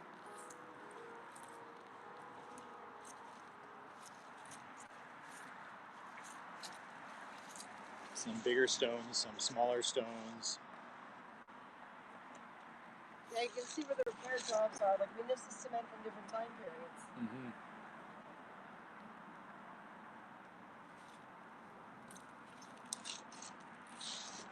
Little nail in there, obviously there's something hung. Again, more stones, different stones. See, that's not the original ledge. Probably not. It's no, probably very based on the not. original ledge, but it's I see they got plastic, like plexi, screwed in over the windows. Very basic windows. I mean, there's no stained glass in this little chapel or anything. If we go a little farther, we can probably see inside. We'll reach the window better. Can you get up The there? next window's Oh, farther. next window? Yeah, the next window's easy to reach because of the slope.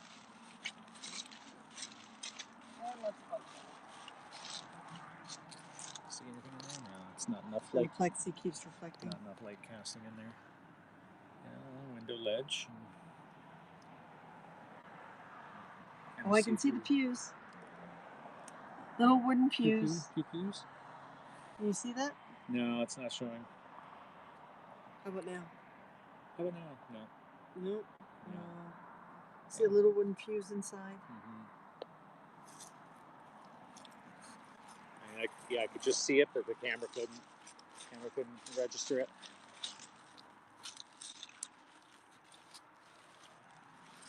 And there's the dais and the altar at the front. And it would have had candles when it was originally created, and then probably gas lamps after that. More of a bigger or smaller stone guy.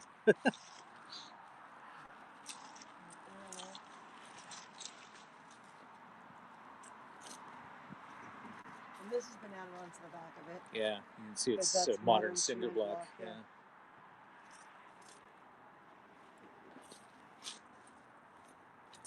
Yeah, the plexi is just creating too much reflection. Let's do that.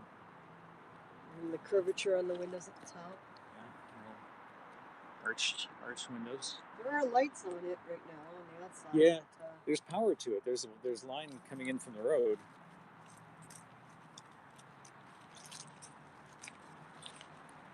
Price.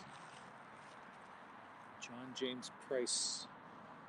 1835 to 1896. Rebecca Irwin. 1844 to 1927.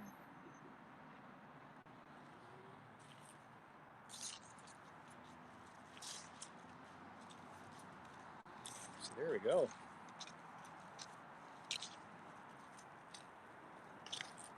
And it's not a big cemetery, but again, it is the one of the oldest cemeteries in Ontario. That's the old style stone right there. He's here, yeah. Can you even read this one anymore? Barely. Amos. Oh, is this one of the? Yeah. But look how thin that is. Yeah. It's only like 1.5 inches thick, maybe 2 inches at the most. And the type of stone, this stuff, you can see the chip here, right? Yeah. I mean, it cracks and wears down and breaks so easily, but it's easy to mine. It's easy to turn into a block. Amos Wilcox. Yeah, this is one of the guys that was on that plaque.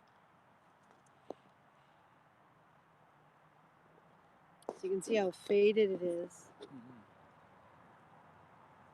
Is this the cemetery you've chosen to be buried in? No. Oh, God, no. Look at these. Yeah, these have fallen. They're broken off and fallen over. You can see how thin that is. Yeah. It's, type of stone. Limestone? Limestone, thank you. I'm not sure if it's... Limestone is usually not that sparkly, but it could be. It could be limestone.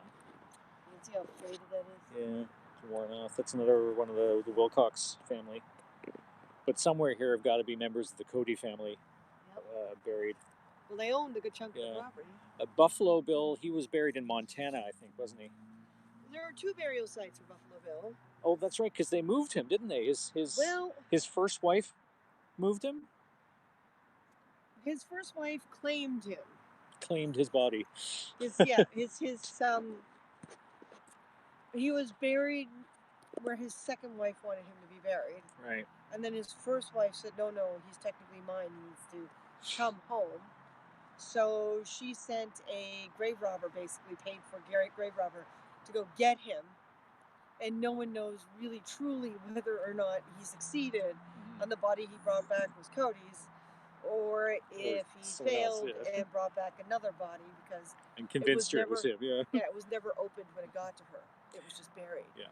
So technically he has 2 grave sites, but no one knows which one actually has him in it and which one has, I guess, a cadaver or a fake person in it. Yeah, someone else's corpse. Yeah. Hey, Gina, how are you? There's a lot about says a lot about the way his women loved them, huh? Yeah, not really.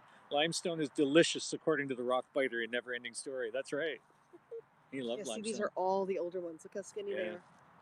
See, I'm getting a lot of light to them. Like this one's a little bit thicker, but yeah, the rest of them are. Focus. I can't even really read that one anymore. It's so worn. Robert. So there's a whole bunch of them in this little area that are like Robert Olivar with an A, not an E. Yeah, look at them. They're all clustered in this area, and like they said, this empty area here is a whole bunch of unmarked graves. Yeah. I guess families. So yeah, we'll come out here another time. We'll do like a graveyard tour or something, and take a look through. It's been a while since we've done that. We just have to be careful of our data plan. Yeah, maybe in daylight would be clearer. Yeah, maybe we can piggyback on the church's Wi-Fi or something. The Wi-Fi of God. So there we go, folks. So yeah, once again, the Dixie Union Chapel there was started by the Cody family. The property was donated by Philip Cody, who's either the father or grandfather of Buffalo Bill Cody, and Buffalo Bill was christened here. Oh, you're not Linda. No. Nope. I thought you looked Lawrence. Oh. You know who I'm talking about? No. Nope. Okay, sorry. Yeah, we were just here looking at the little chapel. Okay. Yeah. Is there something I don't know? No? Are you Linda in another life? Nope. All right. Alright, let's stay in some light. Head towards the light. Head towards the light. This is obviously a much newer really building. Chilly. Yeah. Alright. Christina, if Martin remarried and died, would you steal his corpse? If I remarried and died, would you steal my corpse? Well, since I'll get the insurance money, it'll be up to me as to where he gets buried, even if he does remarry. So that's true. Yeah. What a weird question. It is a weird question. Well, it's Grand Admiral Thrawn. What do you expect? Hi, Admiral. She could taxidermy me. What's that? That plastination, right? I'm curious as to the age of this building. Yeah, this portion of the church is a little older than this one, I think. I don't know, hard to say.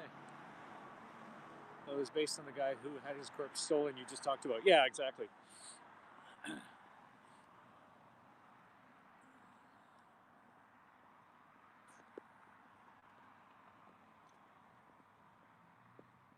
looks like a set chapel. It doesn't look real, does it? Yeah. It's not real, you know. They made it for a movie. No, it's real. I saw a person inside. Huh. Wow. That's usually hard to read. Yeah. You can't read it. 1922. Rebuilt 1925. Huh. Rebuilt. Yeah. Interesting. Only 3 years later. Can you tell I'm a little obsessed with churches and the fact that I always know where their dates are? Yeah. Somebody has to think about these things, whether or not you'd have me reburied.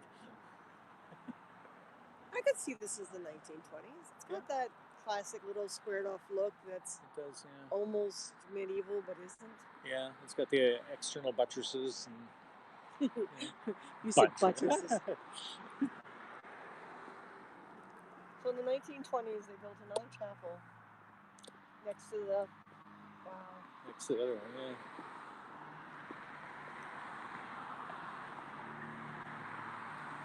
And by the 1950s, the little chapel wasn't being used anymore.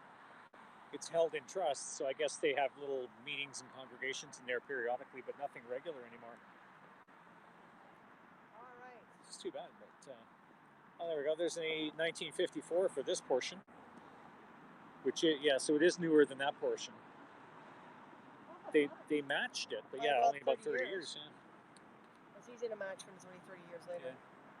So why don't you turn that camera around? Come on over here. Beep. Wow. Ta-da! Ah! And not get the glare of the light above So us, right? it's okay. Ha! Yeah, there we Like go. that. Like that. Yep. Gotcha. Button You hats. might accidentally call me. Or call yourself. Ah. On the other side. So there you guys go. It did not go the way we planned, but it went. Yep. So we're gonna go before we use up all our data because we're hoping to be able to do something again on the weekends because, we I think we already had our Indigenous month like a couple months ago. I think so, yeah. So and we're at 2 hours and 15 minutes and 12% battery Whoa. power, so who has a big? They're exactly the same. they're exactly identical. They were bought at exactly the same size. Yep. And same time. Although I think I stretched mine out a little more than him. I think it's the hair. It's Remembrance Day today. Tomorrow, yeah. Today's the 10th. Tomorrow's the 11th. Okay. Nomad. We have to make sure we take that moment. Yeah. 11 o'clock. And I should wear my military jacket tomorrow. Mm-hmm. I wish there was still public ceremonies. They say they're going to put it online, but Are they? I like showing up in my uniform jacket. Downtown to the cenotaph at Old City Hall and just be part of it all. I think we'll wait till next year. Yeah. Life best to you all. Thank you so much, you, Stanley. Thank you for subscribing to us. Yeah. And tuning into this broadcast. So we're going to be doing as much as possible from home because we're trying to not suck up all our data. Yeah. And we are going to keep to our promise of every second day we'll be on air in one way, shape, form, or another. Yeah. Whenever you see "Don't Poke the Lion," it means it's my broadcast. If he shows up, he shows up. If he doesn't, he doesn't. I'm a little more obsessed with this than he is because, I kind of grew up with the public eye and the media and news, and so there are times where I will be going back to doing a lot of broadcasts and stuff like that just on my own. Even I'm not allowed to poke the lion. We have story time on the 23rd. It's Doctor Who. Yeah. So you've got until the 15th, folks, to contribute either $5 worth of awards or minimum $7 for sponsorship. Yeah. We don't know what the prize or gift will be this time. We're still kind of working on that. On top of that, I'm going down the list. Thank you to those who were part of the Remember Me broadcast or even watched afterwards. It has been suggested that we do another Monarch fundraiser because we were successful. We didn't make a hell of a lot to give to the Monarchs. It's only $130. And Martin and I are putting in the difference so we can adopt 2 Monarchs. But apparently the whole adoption of Monarchs thing was really big this year because they ran out of packages, and the prize winner is now going to have to wait in order to get their package sent to them. So we're thinking of doing it in the spring again and adopting 1 or 2 more, and doing the same thing where the prize winner gets the adoption in the spring when they get back here. So there's our low battery notification. So we made it. It's 10%. We're going to leave it this way. Respect yourself more than anyone else can. Everything will be fine. Self-respect, self-love. Most important, if I forgot something, I will type it out when I get home. Excellent. And you? Yes. Say goodbye, Cody. Goodbye, Cody. All right, All folks. right, say goodbye, Mark. Bye, Mark.